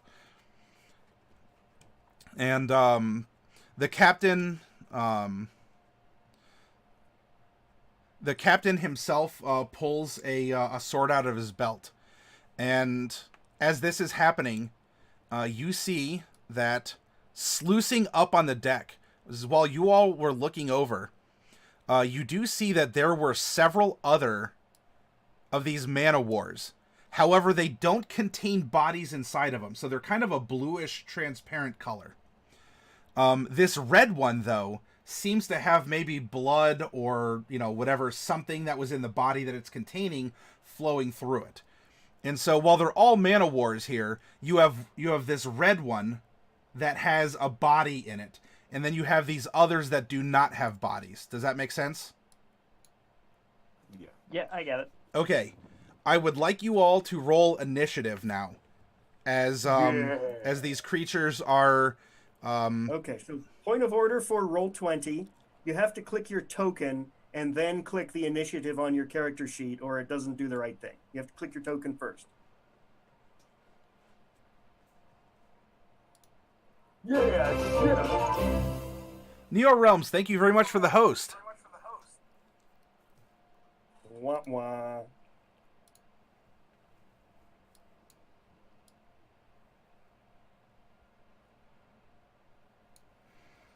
Hey, look, the two brightly colored ones are right next to each other. Yeah. Okay. I don't want to be friends with this, though. Now I need to insert some stats in here for my little creatures. Little monstrosity. Yeah. Whoops. So I need to.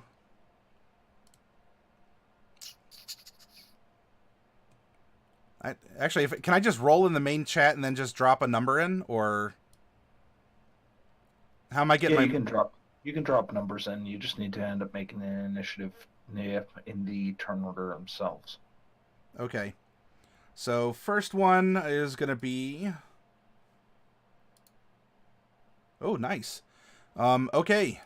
So do I drag this over, or what do I do with this result? You should be able to right-click it and add turn. You should say something like add turn if you right-click the token. It's giving me the general back, reload, save as, print for a website. Okay, click on the token. Oh, I'm sorry. All right. And then I added them before I left. Oh, add turn. Yeah, he's got them now. But, yeah. Oh, shoot. I'm sorry. I went ahead and added them before I leave. Gotcha. Thank you. I didn't have this extended enough to see. Okay, I just need this split between red and blue jellyfish then. Red jellyfish is going to go on a 23, and the blue jellyfish is going to go on a 3. Oh man, I'm not the last one of the tornado. Okay. Now we'll get this. We'll get this going over here. Actually, no, that's going to cover. We'll just do that. Okay, and this can go away for right now. Well, no, I'll need that, but... All right, so focus of combat is here. This red jellyfish, this Man-O-War, goes first. And as it's controlling this drowned sailor, or whatever it is going to... Let's see. The captain is making a bunch of noise. He's shouting orders. And so it is going to swing a scimitar on the captain. And lands a critical hit on him. Oof. The captain tries to raise his, but due to the very loosey-goosey, nimbly-bimbly kind of arms, the arm of this drowned sailor just sort of snaps and swivels at the elbow, because it doesn't need a joint anymore. It snaps, and right when it's coming down, it curves up and around the defensive defensive block the captain was going to offer, and instead slashes him across his captain's coat. And I mean, all of you see a crimson spray and maybe even a little loop of intestine there, but he yowls and he clutches, and he's looking super angry. Next up, we have Jade the Wretched.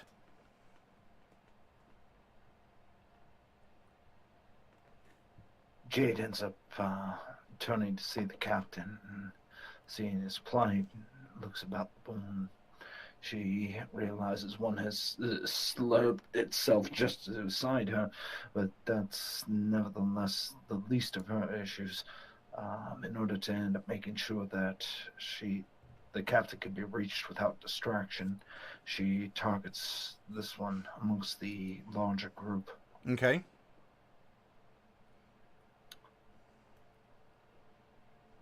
And I'm not hitting anything with that.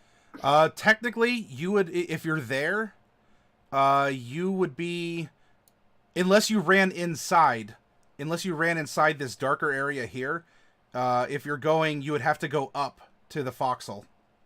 Well, I have the high ground. Okay. EP. But yes, I end up targeting this one. Double nines, I very much doubt that does anything. On a 9, no, it does not. Are you blasting or what? Oh yeah, Eldritch Blast. Yes, what she simply ends up doing is she extends a hand outward, and almost as though her hand seems to split down the middle, opening a sort of maw of clockwork teeth. A bolt of energy ends up leaving her hand as she ends up speaking in this very deep tone. It's something that is guttural and inhuman. As it ends up flying across, the bolt ends up going just off, splitting into a piece of the railing just behind this Man-O-War creature. Okay, so you fire this mouth, and instead of hitting the man of war, it bites into the railing, and the railing kind of blows out in splinters with that. And Celine, you're next. Oh boy. Point of order. Did you roll initiative for the crew? The crew is going to go last. Okay. So, Celine is, well, from what can be seen, is only wearing a robe, but that'll very quickly change as she flexes her shoulders, and the robe that she was wearing falls off, revealing her to have a rapier on her side, a light crossbow on her back, and wearing scale mail armor. A shield in her offhand, and she's going to rush forward, and she's going to attack this man of war right here. Okay. So go ahead and move up and swing.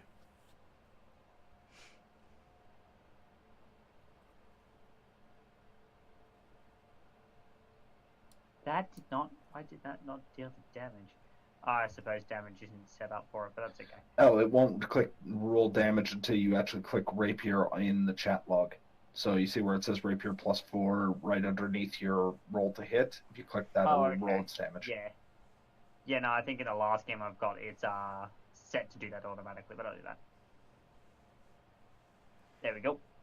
Okay. So that'll be points of piercing damage. All right. You rush up, and with your rapier, this thin blade, like almost like a needle puncturing skin here for a sample, you skewer the man of war, and and you pull your rapier out, and it oozes, like it does ooze some like goo, but it otherwise, maybe it can, these things even feel pain?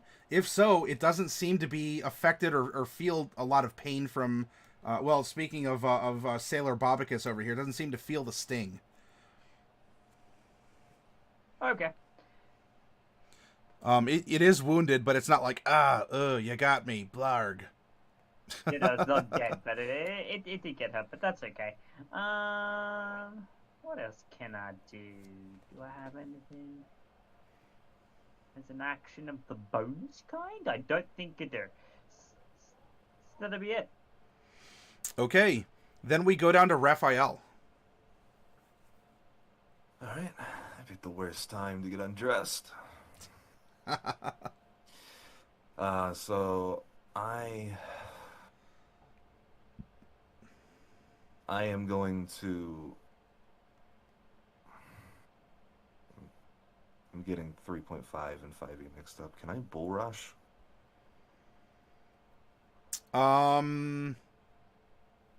There's a shove action that you can take. It uses up your action, will push a creature 5 feet back. It's a contested strength check. Yeah, that's pretty much, yeah. So I want to pretty much shove it off the edge. Okay. Are we going for the red one here? That's in front of you? Yeah. Okay. Go ahead and roll your strength. You can actually use athletics if you have proficiency. I do not.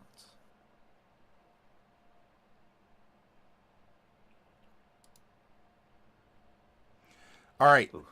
This thing, as you try and push it, the tendrils, almost like suction or latch onto the deck. And as you're doing this as well, you're making contact with this thing. I need you to make a con saving throw.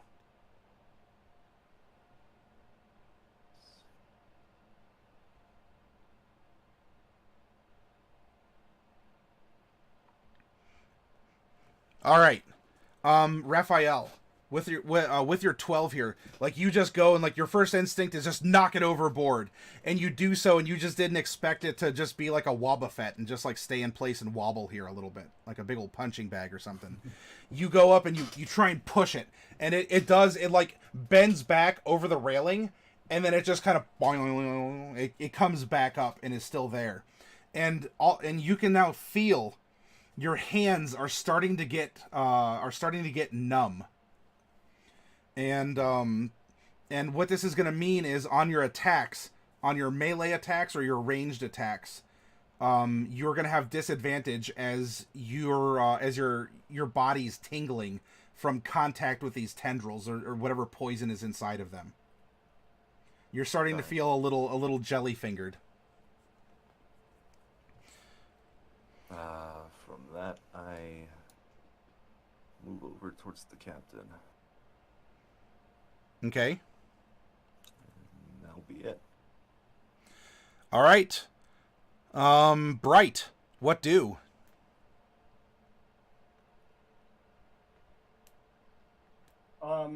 Okay. So let me ask you how how things are arranged here.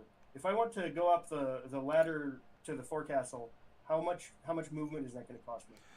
It's a sturdy, well-built, wide staircase. I'm not going to consider it climbing, especially because it's not that high. Okay. So just normal movement. Okay. I'm going to go ahead and go here. That should be 3 movements, and before I go, I'm going to take the dodge action. Okay. So you're going to Anyone that attacks me will have disadvantage, and then I'll squeak past the sailor here, and come up on top of the forecastle behind Jade. Okay. So. Go ahead and move, and I this one will take a swing on you with its appendage. Okay. All right, it's going to hit you. Well, you have disadvantage. Oh shoot! I'm sorry. That's right. That was okay. So it'll hit you. No, you don't understand. It's going to hit you. All right. 1 second. Yes. I'm going to go ahead and cast Shield. Okay. So that's +5 to my AC. So my AC becomes 18. Ah, good thing it had disadvantage then. Or no wait, I rolled a 17. It does have a modifier. The blue one doesn't appear as girthy as the red, but it is still going to be enough to breach your shield. Unfortunate. Okay. Yeah. I don't have a modifier for the tokens. It's just sort of a raw roll with a baseline stat to them. All right, but anyway, so dramatically, we have Bright. You know, she's nimble. She's ducking through the legs of this sailor, trying to scamper up the stairs. And as you do so, this man of war kind of like reaches a tendril between the sailor's legs, and he kind of looks down like whoop. And you know, this tendril kind of gives you like a good game on your backside. And as it does so, it is going to deal you 1 point of damage, and I need a con save. Okay. 8. Okay, with an 8, you know, this tentacle monster touched you in a very bad place. Whereas we have Raphael's hands that are getting a little numb and tingly. Unfortunately, your butt and legs are falling asleep. And so you're going to be considered to be slowed, as you're having to, like, you know, you're having to like dead leg through everything. Your legs are numb, pins and needles. Okay. So that's half movement for me then? Yes. Okay. I should still be able to make it to my destination though, because yeah, because you were here, and then you went 5, 10, and then 15. So, well, you how have many hit points do I lose from the attack? 1. Well, that's not so bad. No, it stings. It stings, and then you just gotta have you got numb butt. So, all right. Next up, we have Tazray. All right. So, okay. So first, I'd like to rage. You know, my muscles tensing. You know, eyes going white. You know, he's pissed off. You know, these guys came onto a ship without asking permission. That's not cool. Okay. Then okay. if I were to do my breath weapon, it's a 15 feet cone. Would any of my party members be in that 15-foot cone? That depends where you're facing. Well, I'm currently facing this direction. Oh wait, no, this direction. Okay. Oh god. Oh no, yeah, that would hit him. That would hit. Oh. Yeah, your breath weapon unfortunately is going to have innocent bystanders if you go with either diagonal off of you. Yep. Okay. Um, If that's the case, then Tazray, he sold this jellyfish-looking thing. Oh, I don't even know what it is. It's just a thing with strings, and he's gonna walk up into here. Uh-huh. And he's gonna be like, "Oh, oi, you touched me friend's butt. That's not cool."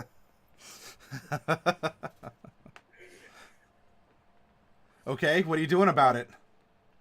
I'm gonna try to great axe its face. That is a possible solution. Go ahead and roll. That's an 11. Oh, okay.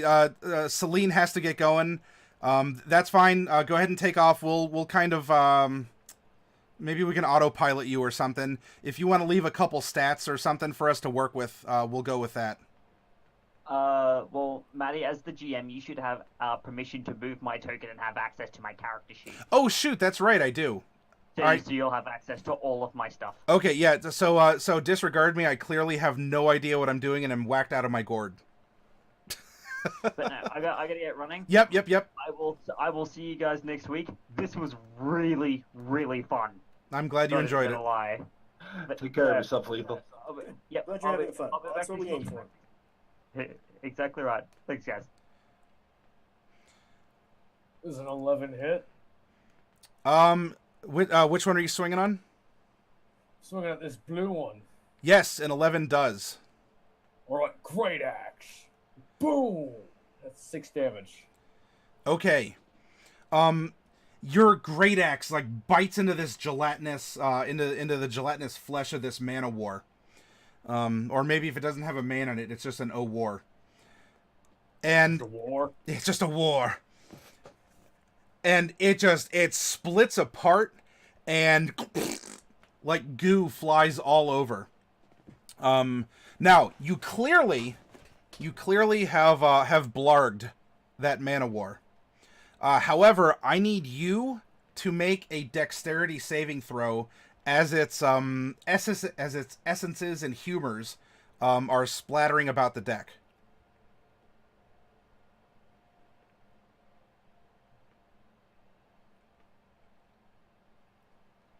That's a 6. Okay. Let's say...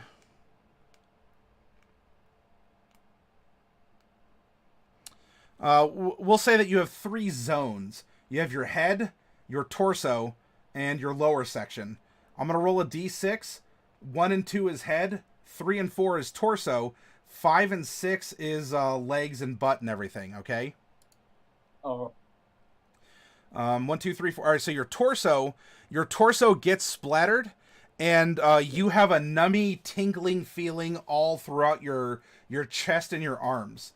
And unfortunately, this is going to impose disadvantage on your attacks, as your body has like this stinging slime coating on it now. Yeah. All right. I'll take it. Um, all this like mucusy stuff on me. It's not cool. As for the sailor maybe has done this before, and right as you're getting ready to like swing down with your axe, he just takes like a couple steps up to the forecastle, and and he avoids the Gallagher show that you made of this jellyfish. Okay, next up is are the Blues. The Blues brothers go here. So we have one that's going to hang on, let me go here.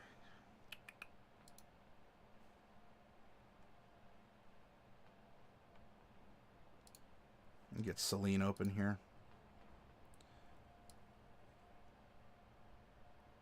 All right, we'll try piloting Celine.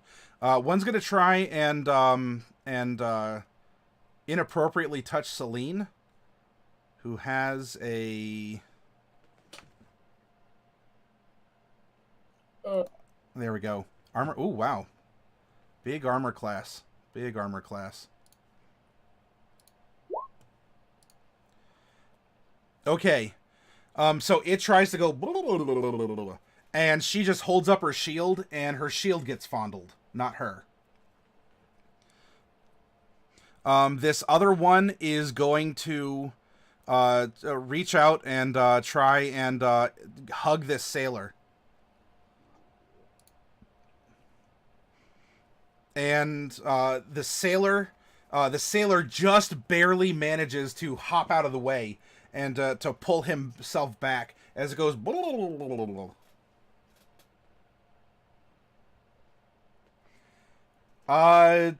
Kitsune, your question will be answered. Hang on. Now, as that happens, there is another little sucker here that is that's crawling up and kind of splorts back onto the deck here. All of you can hear, however, that it sounds like there were some portholes below deck that were left open to let the sea breeze in, to make sure that, any disease or stink or whatever, especially because there's a berth and all this other stuff. Well, some of these man-o'-wars are taking the opportunity to crawl in. And it is causing a disturbance, to say the least, as you're hearing down in these decks, oh no, there's a sailor down below, man-o'-war below decks, man-o'-war. And the captain, kind of has some blood coming out. Fight him! We'll get there! Protect the passengers! And he's panting heavily. So they're down here. Obviously, you can't see where they are because you're not down there, but there are a couple. Now we cycle back up, and the red jellyfish, the red man-o'-war here, is going to happily take another scimitar swing at the captain, who's not doing so hot. However, the captain, grits his teeth, and once more he reposts the scimitar with his own.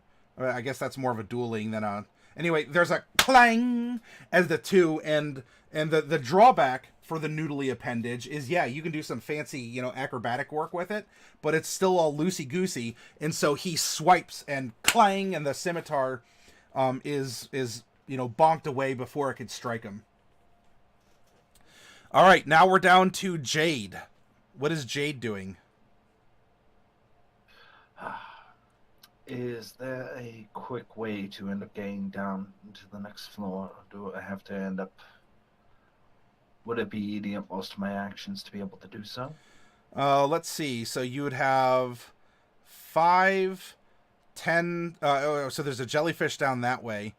So you'd get an attack of opportunity either... Well, I guess you couldn't really go down those steps. What you could do, if you are feeling sassy, you could jump from the forecastle onto the deck below, and maybe do an acrobatics trick to try and roll and avoid taking any sort of damage. In which case, depending on how far you jump, you might still get tagged by something, but you could jump and land here, or even a little closer. But to get down below, in a traditional fashion, it looks like they're going to try and cop a feel on you as you're going. So it's up to you. For dramatics, flair, for practicality, what would you like to do? Well, there's a new birth and an old warrior down there. A man with more fight in him than he may know himself. And that new life, blind as bad as he may be, well, Jade can't help but want to take advantage of that opportunity. She will end up leaping herself off the balcony, trying to end up rolling and see if she can throw herself down the stairwell, hopefully be able to get down to the next floor. And with any luck, she might just be able to make all the difference. Okay. Are you preserving your action for an attack, or do you want to incorporate this maneuver in some kind of a disengage so I can't spank you, or what would you like to do? She would move further, and she wants to save her action. After all, the child is downstairs. Life that still has yet to find purpose. Okay, so make an acrobatics. I would like to invoke the free advantage I was given earlier this evening. Ah, so you have a patron fickle god watching over you, and you feel especially inspired in this act of heroism. So yes, you may roll acrobatics at advantage.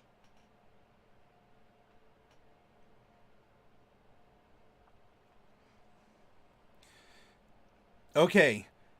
With an 11, you take a leap, perhaps even a leap of faith, or if not faith, then a leap of conviction. Maybe that's more appropriately termed. And you come down, and unfortunately, there's like you hear something like crack in your leg. Fortunately, there's no bone protruding, but you do take a little bit of damage here as you fall. And you continue down. It wasn't the most graceful landing, but you still made a thud. You are going to take 5 damage. Ooh. This is not good. Nevertheless, her conviction remains, and she must end up pushing down. So that's 1 to hop down. 2, 3 would bring you down here, and then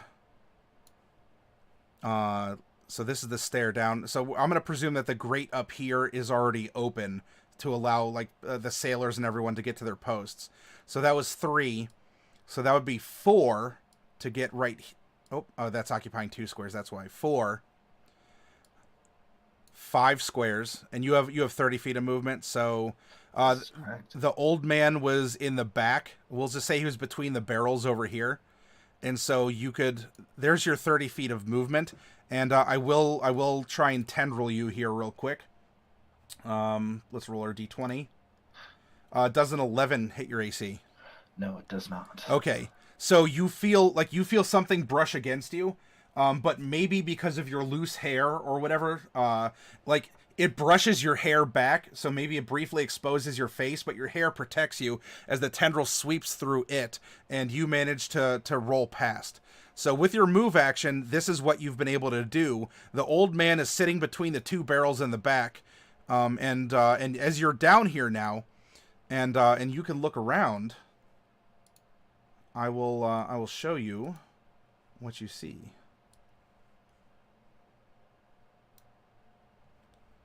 There. And one did come in through a porthole here.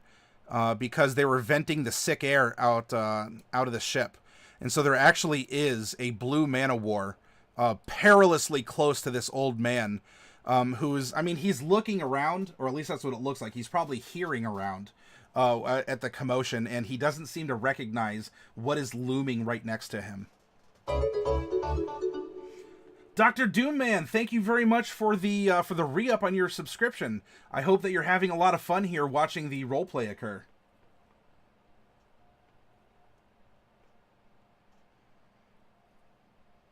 Well, I would quickly end up taking turn. Actually, double check. I cannot see this one, or can I see this one? Given the. I'm gonna say that it has. Open. I'm gonna say that because there are people, like if not cargo, then there's also just a bunch of people lined up along the sides as well. That it would have full cover from you because of just like people getting up, panicking. There's people moving around, so it's a bit of a madhouse below decks.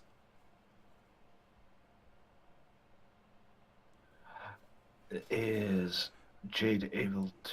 So she's aware of it being there, but she can't get a good sight on it. Yeah, you can clearly see it. I mean, the light from the porthole is illuminating the part that's kind of like risen up, but the bulk of its body is just kind of like obscured by people moving and whatnot. Well, if that's the case, my action then is to Eldritch Blast this one. Okay, that one you have a pretty clear line to.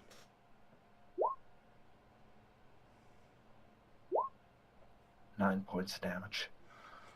Okay, so once more your hand like tears open and this screaming gear mouth flies out of it. Yes, and begins to chew its way through the thing.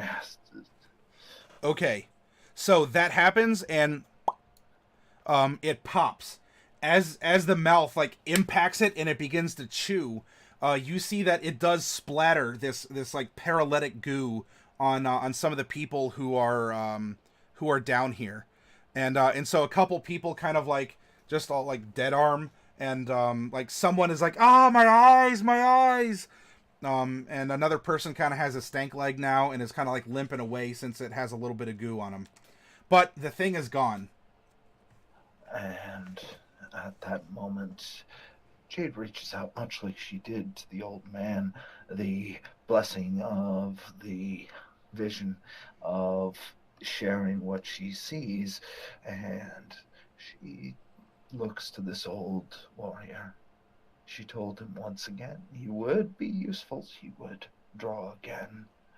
She tells him where the closest sharp improvised weapon, if he has one and is anywhere near him for old time's sakes, Lord only knows, but she expresses in that thought, in that compulsion to strike out, giving the old man his one heroic moment. Alrighty. He will do something here at the end. The other sailors they're kind of fighting in the background. I don't want to flood the map with tokens, so just even if you're suspending some disbelief, there are more of these man-o-wars that are crawling up, but they're taking care of things in the background. The one thing that I did mean to roll that I did not was the captain was going to swing on red before we flip back around. Not that I think that would affect your action, Jade, but I'm gonna just rewind real quick and have him roll. Not in the slightest.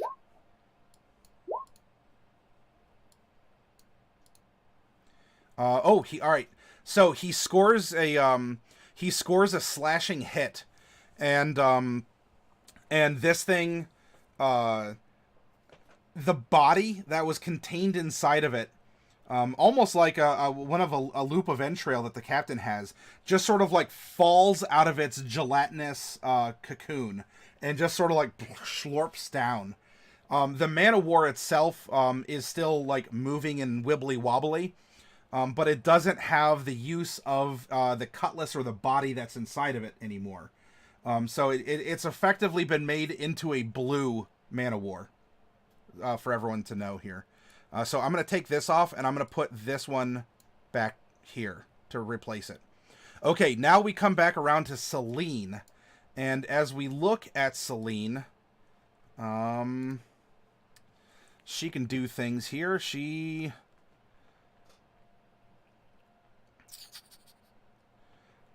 saw that her rapier, it did punch a hole in it, but it didn't seem to be as effective. I mean, we have the captain and we have Tazri over here that are just like slicing these things open.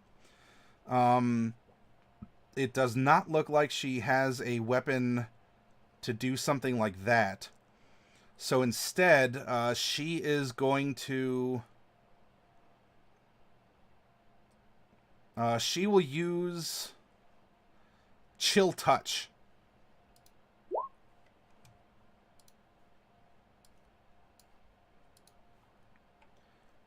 Okay. So she Chill Touches. So the skeletal hand appears and kind of woo comes over, and she will... This is necrotic damage. Okay, so this will just kind of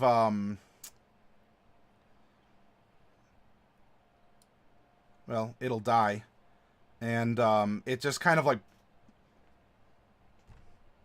it dissolves, and so it just kind of like falls apart at her feet, and it doesn't seem to be as dramatic a death, therefore spraying goo everywhere. So it just sort of like collapses and then sluices off the side of the ship into the water. Next up, we have Raphael. All right. I am going. I'm gonna give the captain his hat back. And Okay. I'm gonna use lay on hands with him. And while I'm doing it, I'm gonna say. I don't think you have enough points left for it because you used 5 to remove poison earlier. And you're level 1. Unless you have something else that gives you bonus points.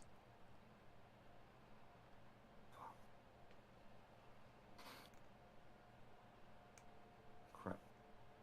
I thought I still had points. No, I didn't. To remove disease or poison costs 5. Yeah, I forgot. I thought it took 1, but It's fine. Roleplay opportunity. but I'm gonna give him his hat back, and I'm gonna give him his hat back. Would that be a bonus action? That would be an item interaction. So you still have your bonus move in full. Also, right. Bobicus is, I think, is trying to get diadems to give a bane on the captain because there's not enough tragedy, and a boon to his baby. All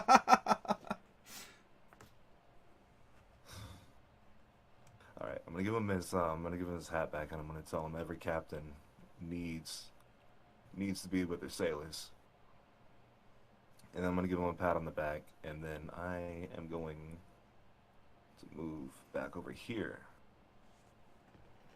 Okay. I am going to attack with my short sword. Okay.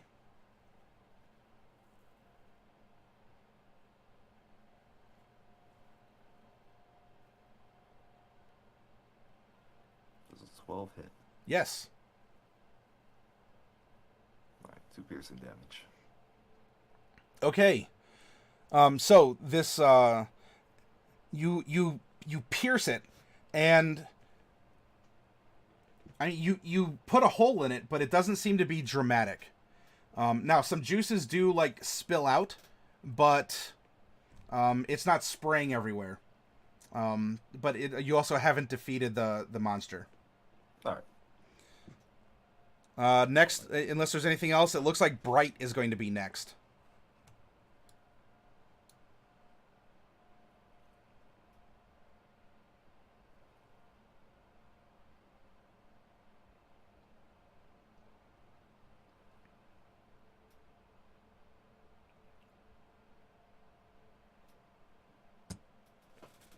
Sorry, I disconnected myself. It's fine.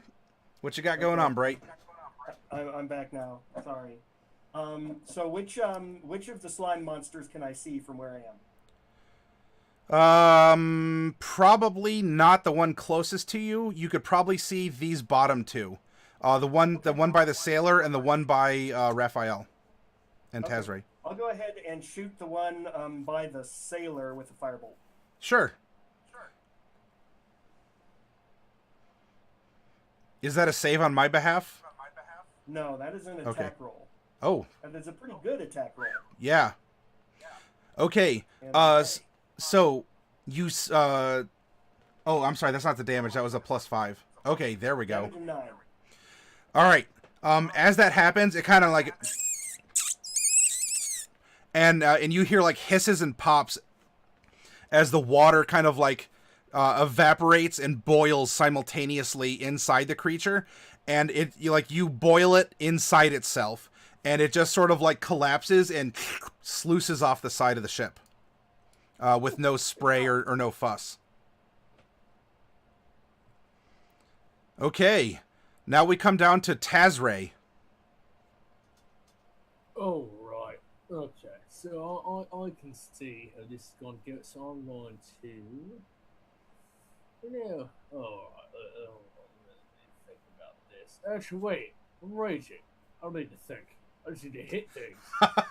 I'm raging. I don't have to think. That's right. You do not. That is your privilege. I'm going to hit. I'm going to attempt to hit that guy with Sure. my Machi Great Axe. Yep. Remember, you do have disadvantage because your torso is numb. So 16. 17 and a 16. Okay. You hit. And what is your damage? Oh, all right. So you hit this thing and it like slurps apart. Like your slashing is absolutely obliterating these things. However, I need you to make a dex saving throw to avoid getting this stuff on you.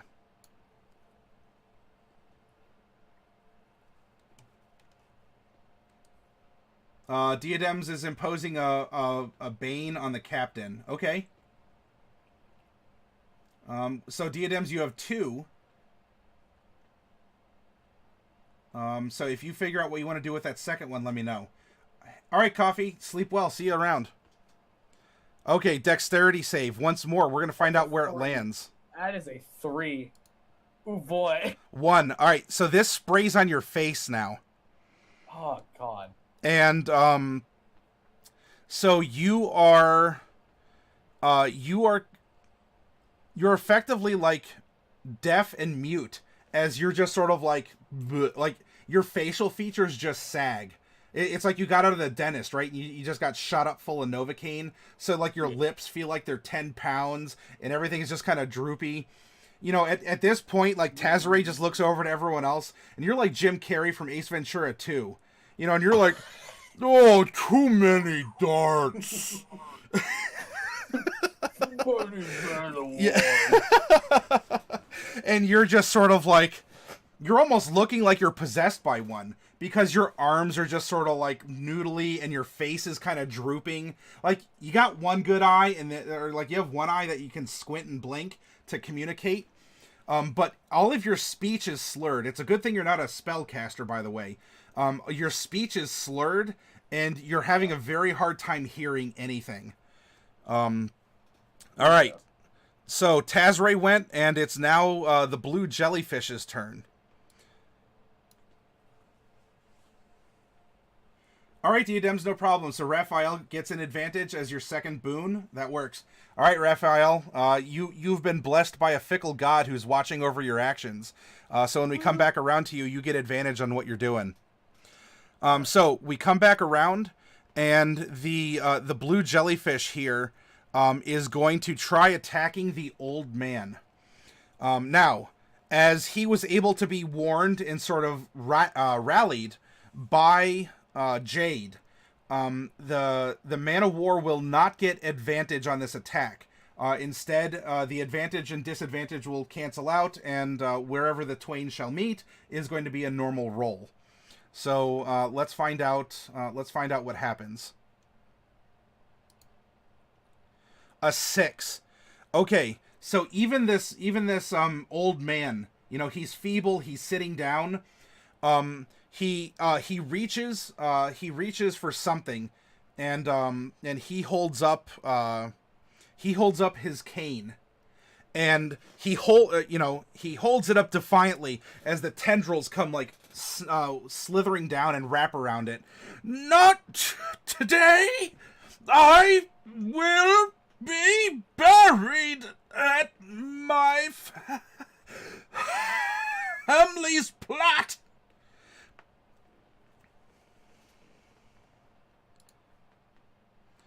And then we come back up, and we have a blue.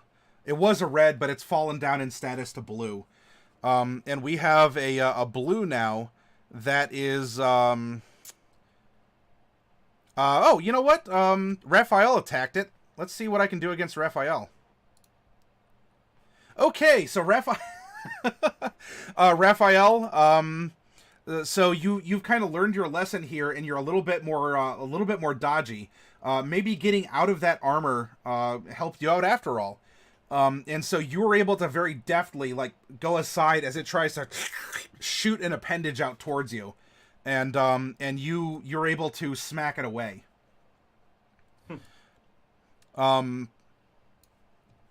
As that occurs,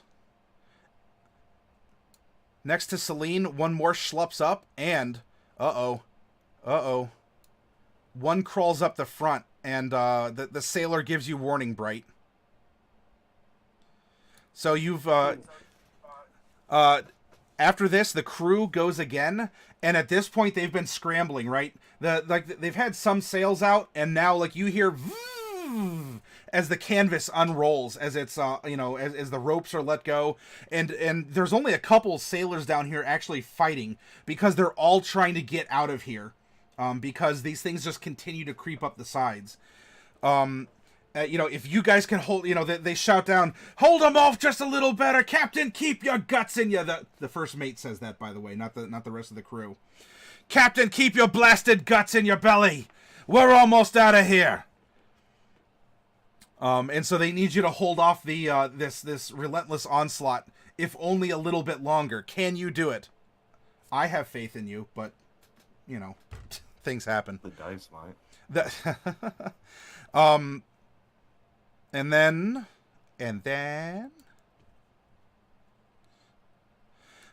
Jade, you see, like, kind of crawling, but also like almost in a sick parody of the birth that you witnessed, through this porthole, a hole that this sailor, especially kind of being bloated and drowned, shouldn't normally fit through.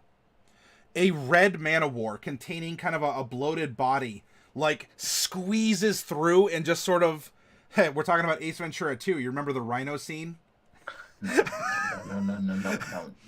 And so this body just sort of... character. I just tried to block that scene out, out of my head. Thanks for that. And so the thing just, like, squeezes in. Its head is upside down and gazes at you as it just sort of, like, down inside and kind of just, like, stands up.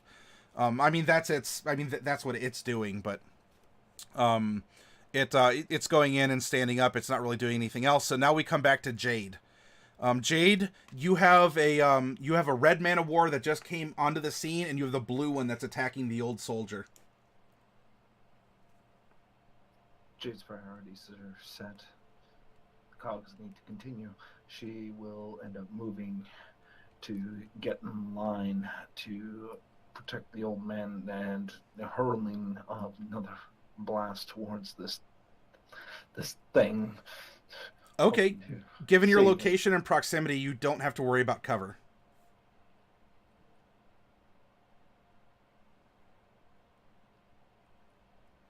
Does an 11 do it? An 11 will hit the blue, yeah.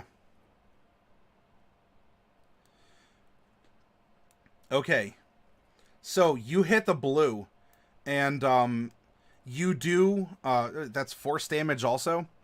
So it was kind of looming, it was being held up, and it, just like with a squelch, it just kind of goes out through the porthole as it's sucked out, but or it's blown out by the impact of the force.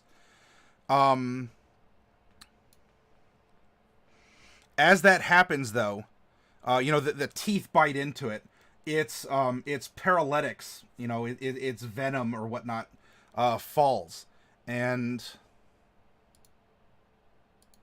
the old man does not get out in time, and so he does get goo dripping on him, and so he's been slimed, and he kind of like gasps and shudders, and he just sort of like falls back against the wall.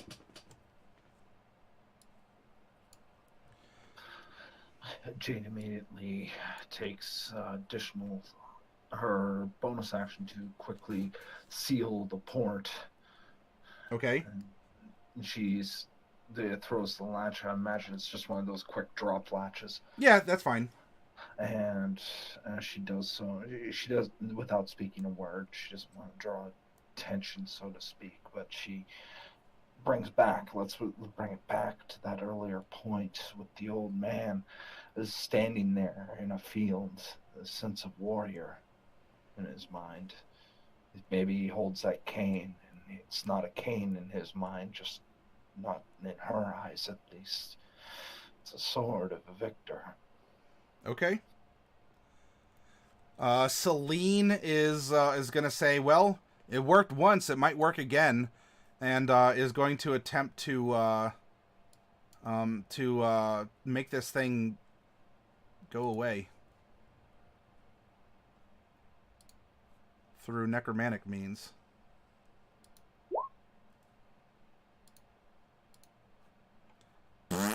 It goes. All right, she's just necrotizing these things like well, it's like she's good at it. Next up is Raphael. Raphael, who has advantage from some patron somewhere looking down on him favorably. Awesome. All right. So I'm just gonna go ahead and take another hack at this thing. Okay. I think a 21 or a 21. That hits. What are you using as your weapon? Oh, that's right. It was the... Okay. So once more you puncture it. And as you do, that seems to finally deflate. Your foe. And it just sort of like leaks and oozes over. And given your close proximity to Tazray, he's definitely one-shotting these things, but it's messy. Because mechanically, they're probably vulnerable to slashing. However, they seem to be resistant to piercing, but you're not making quite the mess. Does that make sense? Yeah. All right. So, you were looked down upon with a smile, and you have dispatched an enemy. Bright, we come back around to you. One of these things has just slurped its way up the front of the boat and is plopped down behind you. I don't like that at all. All right. So all the other ones that I can see are dead, except for this one that's next to me then. Correct. There is still, like, there's still shouts coming from below deck, but the only one you can see right now is behind you. Okay. Am I still slow? Yes. Okay.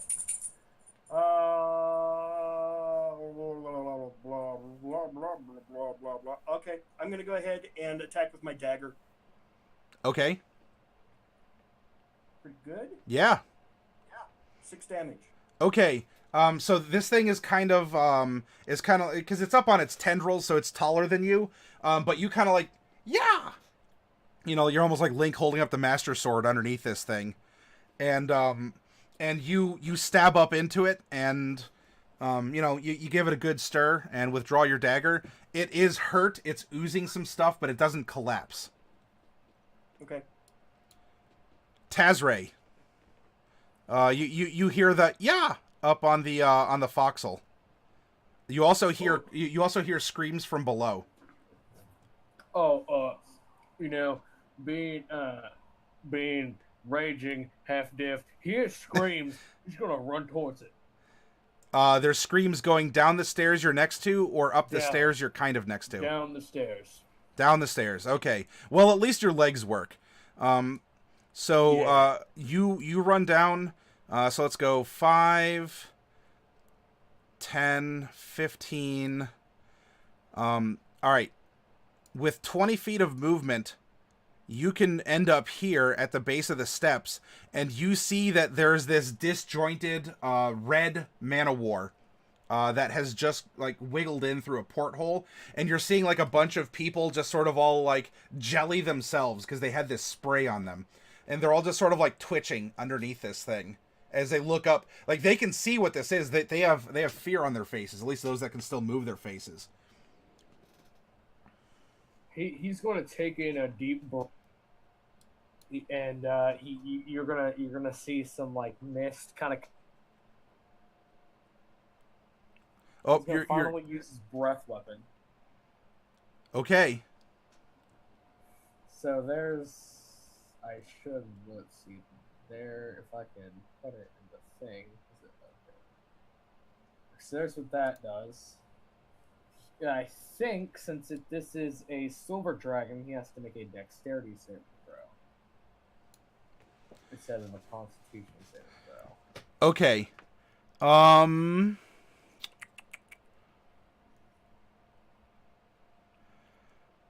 Do this as well. I want you to make. I want you to make a.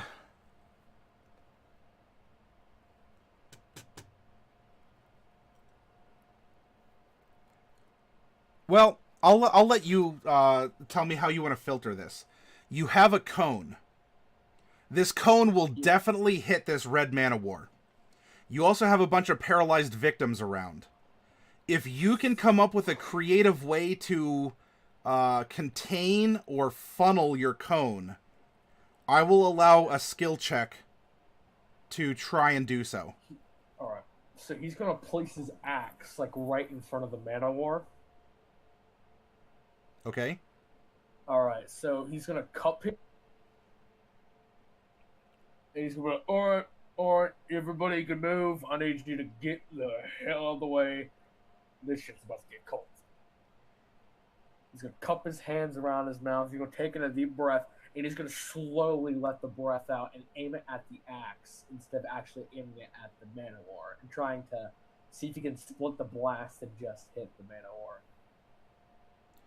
Okay, so you want the blade of your axe to kind of act as like a vent or as a directional? Yes. Okay. What skill, normal or background, might you have to determine if you're successful or not?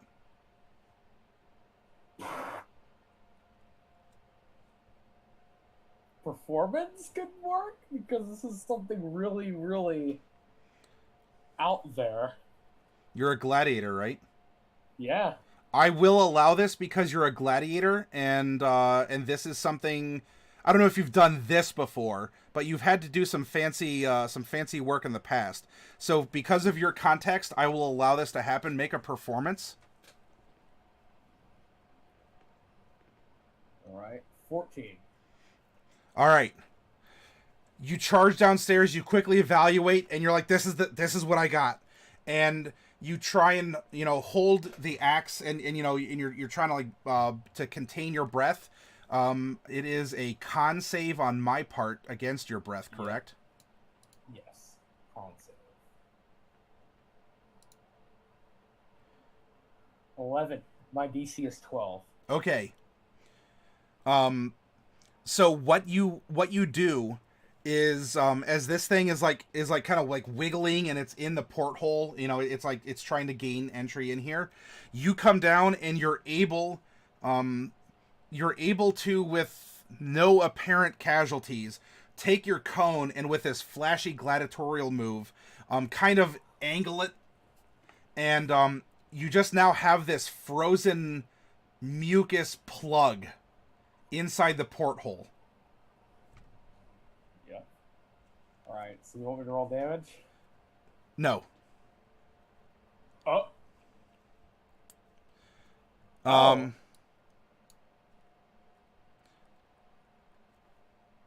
And then we come down. I think you all.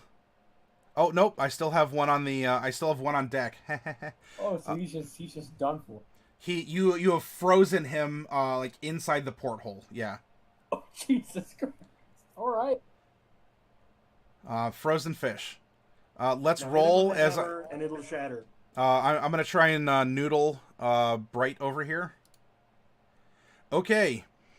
So this thing like sends several tendrils out at you, Bright, and describe, like, I rolled a natural 1. This is a chance for you to shine, to put a little polish on your character, to have something happen.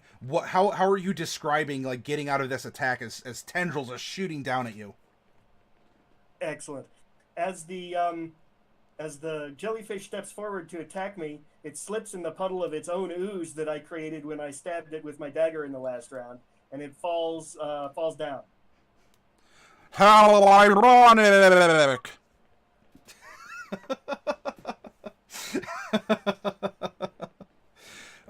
Okay. So it slips and woo! Its tendrils go everywhere. Like, it just, like, all tendrils up. It goes, and it's blushing. It's a little embarrassed right now. The captain is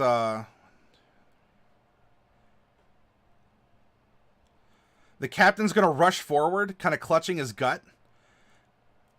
Not today! No! And he's gonna swing on this thing.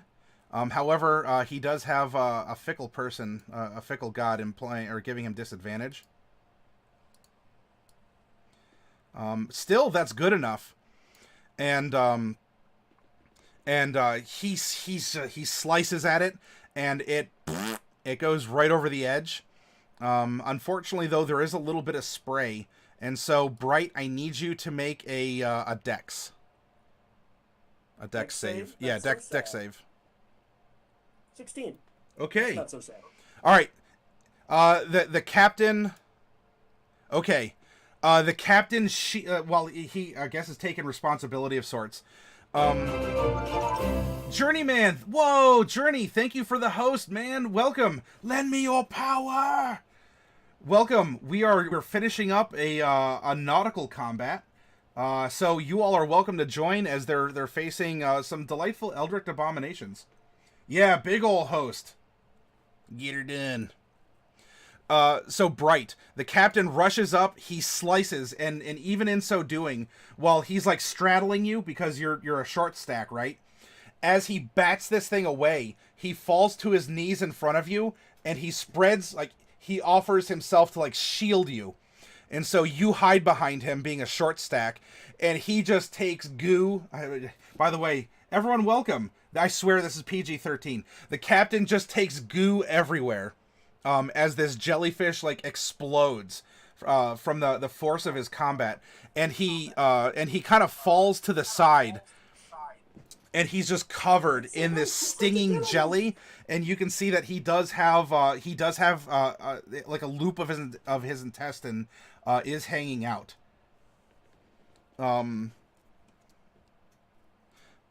At this point, the sailors, Journey, we've been having an amazing night of role-playing. It's been a lot of fun. And at this point, the wind, which has continued to blow, catches the sails that have, been lowered down. All the, everyone is rushing and rushing. The first mate back here in the quarter deck, Captain Willowick! But he's not leaving his post. He's guiding the ship out of this junk, out of this detritus field. Yeah, Journey, every Tuesday now, I'm running a campaign. And the boat is kind of like lurching. You just hear like,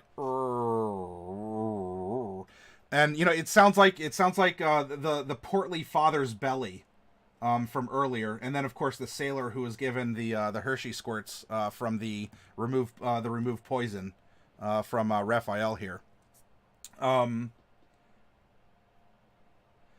Journeyman, we're gonna do it together as a community, and we're gonna do it as best as we can. I really appreciate your support, you bringing people over. Hello to you and everyone who came over from your art stream. By the way, everyone, Journeyman, if you want to put a link up, I don't have a shout out button, but if you want to put a link up, he does a lot of art, and you know what? Journey has just been commissioned to make another full set of art for a Lamentation of the Flame Princess module. So, dude, you keep on keeping on, brother. Like, for real. You're doing good work, and man, I hope this continues to bear fruit for you. I really do.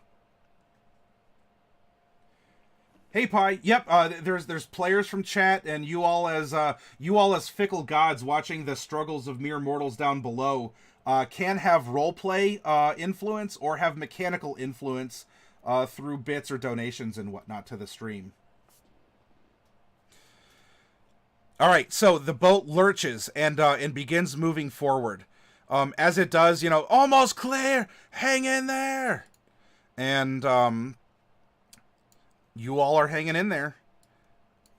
As we we come back to the top. This red man-o-war with a body inside, it's a frozen plug. It's not moving anywhere.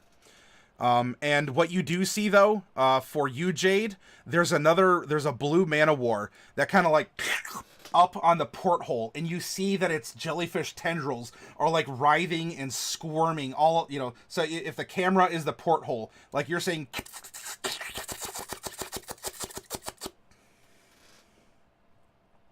as it's trying to get in. Jade continues to end up placing her hand on the lock, just to end up keeping it out. It rattles.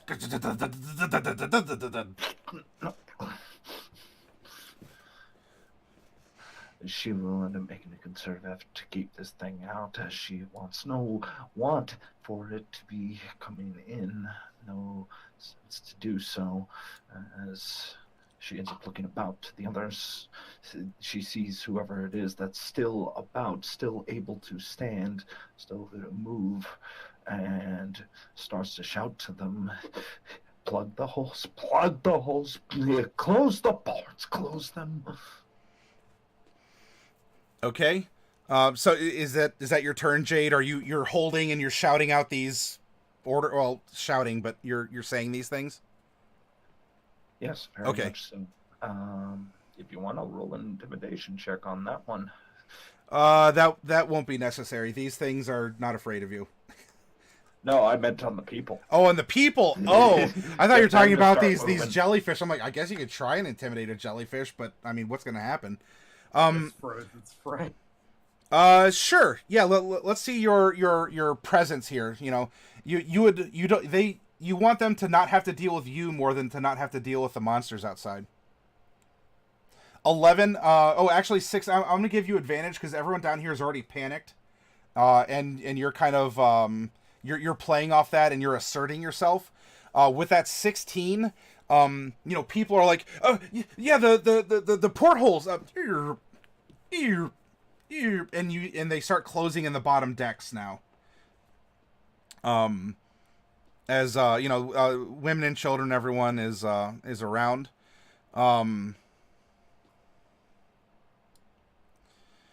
Let's see, we come over to Celine. As Celine is scanning the area and turning around. Let's see. Raphael, you had some good interaction here. What I want you to do is I'm going to have you roll a D20. And what we're going to say is odds, it's the pudgy child. Evens, it's the pudgy father. And this is a moment where if anyone wanted to apply a boon of some kind or to directly affect choice and fate, they may do so. So Zakar, I know you still have some boons left, and let's see, I think we used up all of Diadem's, and Coffee Cat still had one, but that was to Coffee Cat said that was to help salvage. And so maybe we'll hold on to that or something, because we haven't done any salvaging yet. So if unless Zarhakar wishes to influence the course of actions here, we are going to be having sort of a crossroads moment.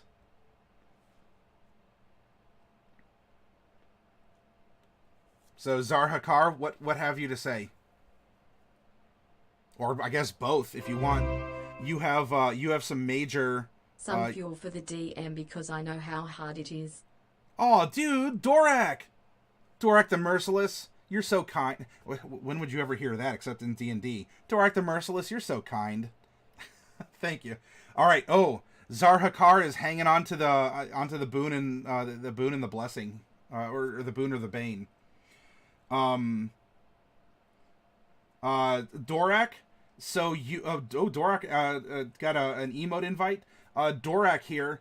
If you wish, Dorak, being a fickle god watching the squirming mortals down below, with your donation to the stream, you can have an influence on the course of events. You can give a boon, a bane, or with a donation like that, you can have a greater hand of fate. Right now, it looks like we might be facing a tragedy as either a pudgy child or his pudgy father. Both of whom are wealthy. They're soft people, well spoken. But it seems like one of them might be, in trouble here. and you might have the power to save or condemn one or both of them. Volvo, 1, 2, 3, 4. Oh, Volvo. So you want to throw in something? I don't know what you'd like to do. You might be able to have a minor influence in some way, Volvo. So let me know what you'd want to do.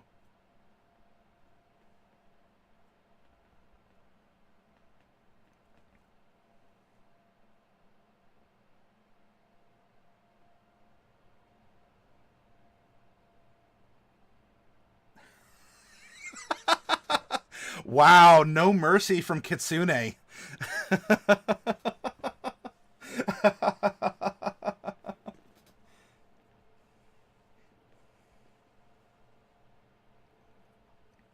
Chad has it out for Raphael, apparently.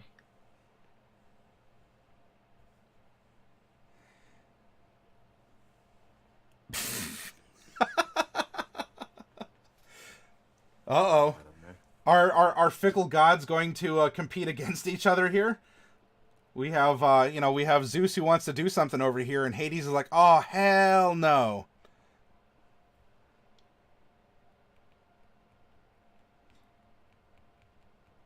The dad overfed his kid, off with his head.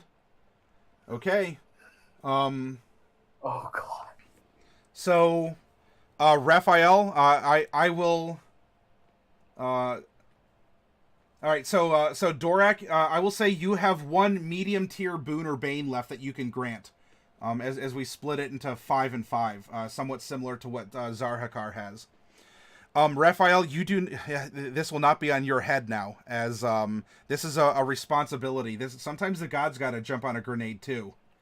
However, you do see that like as you turn around, there is a very swollen red man of war, as you're seeing that a blue just like firmly like latched onto, like not just on but in, and like you from behind you just heard like a no as he started screaming, and the thing just sent tendrils down his throat, and the other tendrils wrapped around him and just sort of like dropped this gelatinous curtain. And so he's still twitching because he's not quite dead, but you can see that this creature has begun to extract vitals from the father. So he's inside this thing just like jerking, but at the same time, he's still being controlled by this man of war as he lunges forward at you. And I'm going to roll a d20 and let's see what happens.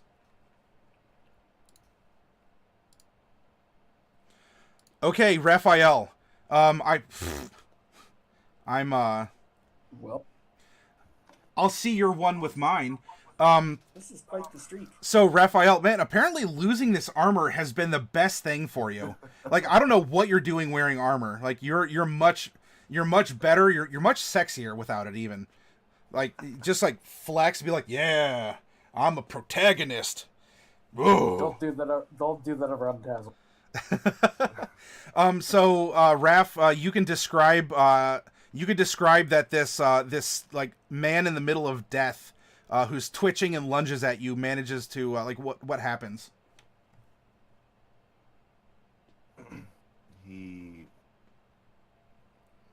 Sorry, I'm tired right now. What was No, that's fine. We're gonna be wrapping up here like when this is resolved. So, I'll tell you what. I'll just keep things moving along here since we are running a little over. So this large man of war, because the blue one had taken over the portly dad, lunges, and you definitely just, you stand out of the way, and almost like a matador, you just sort of like, you tag it with your blade a little bit. You give a bit of an ole, because that's a spicy infernal word. And so it completely misses you. You all begin, and you are now sailing, and we're going to take one more pass through all your actions. Jade, what are you doing? Jade is currently checking throughout the cabin. Is the child safe? The new baby? Is the old man still right? If the parents have clearly have the child in good hands, then she goes quickly to the side of the old man. Oh, and that the only one who had any kind words to say. And she checks on him. Okay, then Jade, you're going to be at a crossroads as well. For you see, audience, we have a frail old man who is returning to his homeland to die peacefully and on his native soil. He defended against the attack of a blue man-o-war, and in so doing, he was vulnerable, but he held him off. Jade, wanting to help the old man, blasted it back out through a porthole, but not before showering the old man with its paralytic juices. He is a frail man, and so I will leave it in the hands of the fickle gods, if they so choose to consign his fate. Is this old man going to get to live, only to die later, but on his native soil, or is the old man here in front of Jade going to die in her arms in the steerage of the ship? No, please don't do this to me. Dorek still has a miracle, and Zarhakar still has 2. Volvo, you have donated some bits. Though this fate will not be in your hands, so to speak. Torture us, why don't you?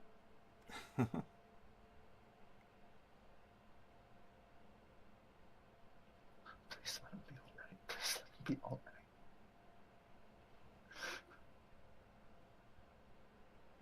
All right, Dorek cashes in his last sort of like miracle, and so Jade, the old man continues to like shudder and shiver, and every once in a while you kind of get a out of him, but that's proof of life. And in its own way, this is almost poetic. Because on the other side of the ship, more closer to Tazray, there's also a feeble person, a feeble human, one just born into the world, being held by someone who cares about him, and is also giving feeble cries to the world. The ship lurches as it's continuing, but there's this one last man-o-war aboard. Celine is going to attempt to blast it.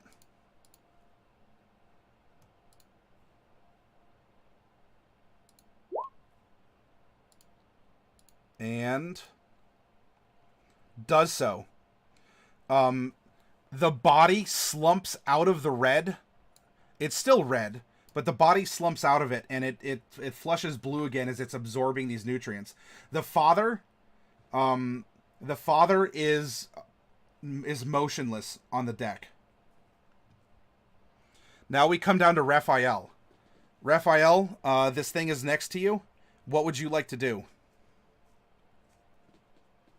I am going to pierce it with the short sword. Okay, pierce away. And then, Bright, you're going to be after this, depending on what happens. All depends on whether I push the wrong button or not. Okay, so Raphael, you go through and pierce it with your short sword, and it does leave a mark, and a little bit of the juices flow out, but it's still wibbly wobbly.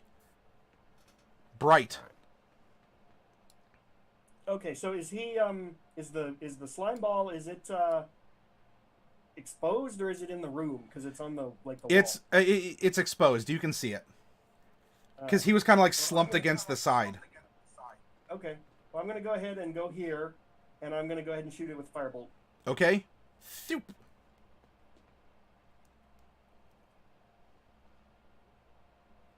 Nice. 9 points again. Wow. That's some good firebolting. All right. You impact it, and once more it kind of like dries and shrivels and as it's boiled from the inside from your firebolt. And it's like plastered against the wooden wall, and kind of like some Egyptian like hieroglyphic noodly and it just sort of like the slime like pastes it to the wall like that. Huh. 2 with fire, I'll 1 use with the ice. rest of my movement because I only went 5 feet. Yep. And I'll go ahead and come down here. Sure. And is the boy around, or is he not here? The boy, you can hear a sobbing or a crying coming from underneath that staircase that would lead up to the quarterdeck. Okay. I would like to go over to the boy when it's my opportunity to do so. Okay, it will be shortly. Taz, I mean, if you just want to say meow, that's right, or I don't know what you want to do, but there's no enemies in sight to bonk. Yeah, no, he's going. No, this is not a triumphant moment. He's going to stand guard at the child's door, like he's going to guard that door, like he's going to guard that baby. Okay, you're gonna guard the newborn. Gotcha. I'm going to guard the newborn just in case something else were to come on the ship. He's going to stand guard. Sure. And there's a couple of these man of wars still clinging to the sides. But there's sailors also with gaff hooks that are sort of like trying to scrape them off the side. Because again, they've been working in the background. I just didn't want to bog things down by narrating what everyone is doing. Okay, so now we come back to narrative time. The captain is actually the captain bleeds out. He's not looking too hot. We have the little child who's cowering and crying underneath the steps. His dead father is slumped over and yet still grotesquely twitching on the deck. And you know, people aboard are generally panicked. There's not combat, so just quickly tell me what you're going to do in the initiative order. Jade, Celine, Raphael, etc.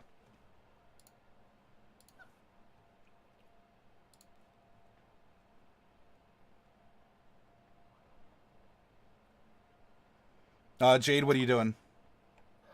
Jade is... Well, she's a wonder. She's a wreck. She is trying to understand what the heck ended up happening. She's with the old man.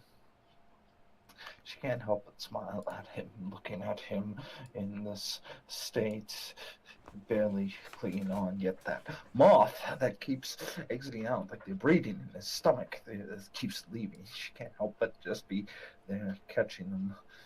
She wants to force them back home on occasion because maybe that's his life slipping out.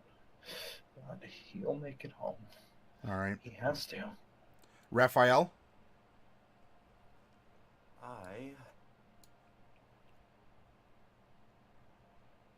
I'm gonna help clean up the rest of the Man of Wars. Okay, yeah, do the maintenance work? Yeah. That's fine. All right, so you're gonna grab a gaff hook and you're just gonna like scrape and poke and like toss them off into the sea as you're sailing out. Bright, what are you doing? I'm gonna go over and give the boy a hug. Okay, so you hug him and he looks over. He's like, oh, Miss Bright, I couldn't cut its head off. And he looks down and he says, and that's not ink on my trousers. I know. We couldn't save him. But I hope you'll be okay. But now don't you understand that we knew this was coming? Oh, this is why people don't like tattletales. But I love you, Miss Bright. Oh, and he crushes you to him because he's got like this big pudgy kid strength. That's fine. That's what snuggling is for. Go snuggle. Taz? After making sure that everything's okay down at the bottom, I'm going to go and help Raphael with the maintenance. Okay. That's fine. You don't need a gaff hook. You just hold your great axe over the side and you just swing it like a pendulum and and magic happens. Celine rushes up and she goes over to the captain and she does cast Spare the Dying on him. And she also shouts down, that med kit! I need the med kit! Hell, give me a canvas needle and something. I gotta get him put back together. And the captain is stabilized but is unconscious. And much like the woman who she had to cut open, again, in almost a poetic give and take. You know, here we have a feeble old man in the arms of someone who loves him and a newborn baby. You know, here we have two accomplished showmen, you know, doing menial sailing chores, scrubbing off the side of jellyfish. And here we have a man whose guts are being reinserted back into him to be sewn up instead of spilling them in the form of a child. And that's going to end session 1. We'll pick up obviously after this. You all can level up to level 2. I'm going to get you all to 3, and then we're really going to, like, you know, then it won't be a level a session kind of a thing, but you are level 2 after this ordeal. I sincerely hope that you all enjoyed what we did, both as players, NPCs. You know, I know that Doc had to go. Doc, thank you for being the co-DM and helping set this up. And for all of you out there, who participated by role-playing, through donations, through comments and jokes, and even if you're like, then I super like doing this because of that. I am going to make a note though. Czar, I'll carry over your bits for next time. Although I do want to try and not have to have an accounting, you know, weeks and weeks and weeks kind of a thing. So we have Czar, who has effectively like 2 times medium, and then we have Volvo, who has sort of like a little like a cantrip level. You know, like he can give an enemy like a wet willy and distract it a little bit. Will it be full disadvantage? No, but it might be like a -1 to its AC because it gets a mystical wet willy from somewhere. And then Coffee Cat still has 1 boon or bane because he specifically put it towards something that didn't occur before he had to leave, and so I'll carry that one over too. Yeah, Tracy had 1 as well. So I'll remember this, and for all of you out there, this will be a VOD you can watch. It'll go up on YouTube, and I'll make kind of an adventure diary also that you can read on our Discord.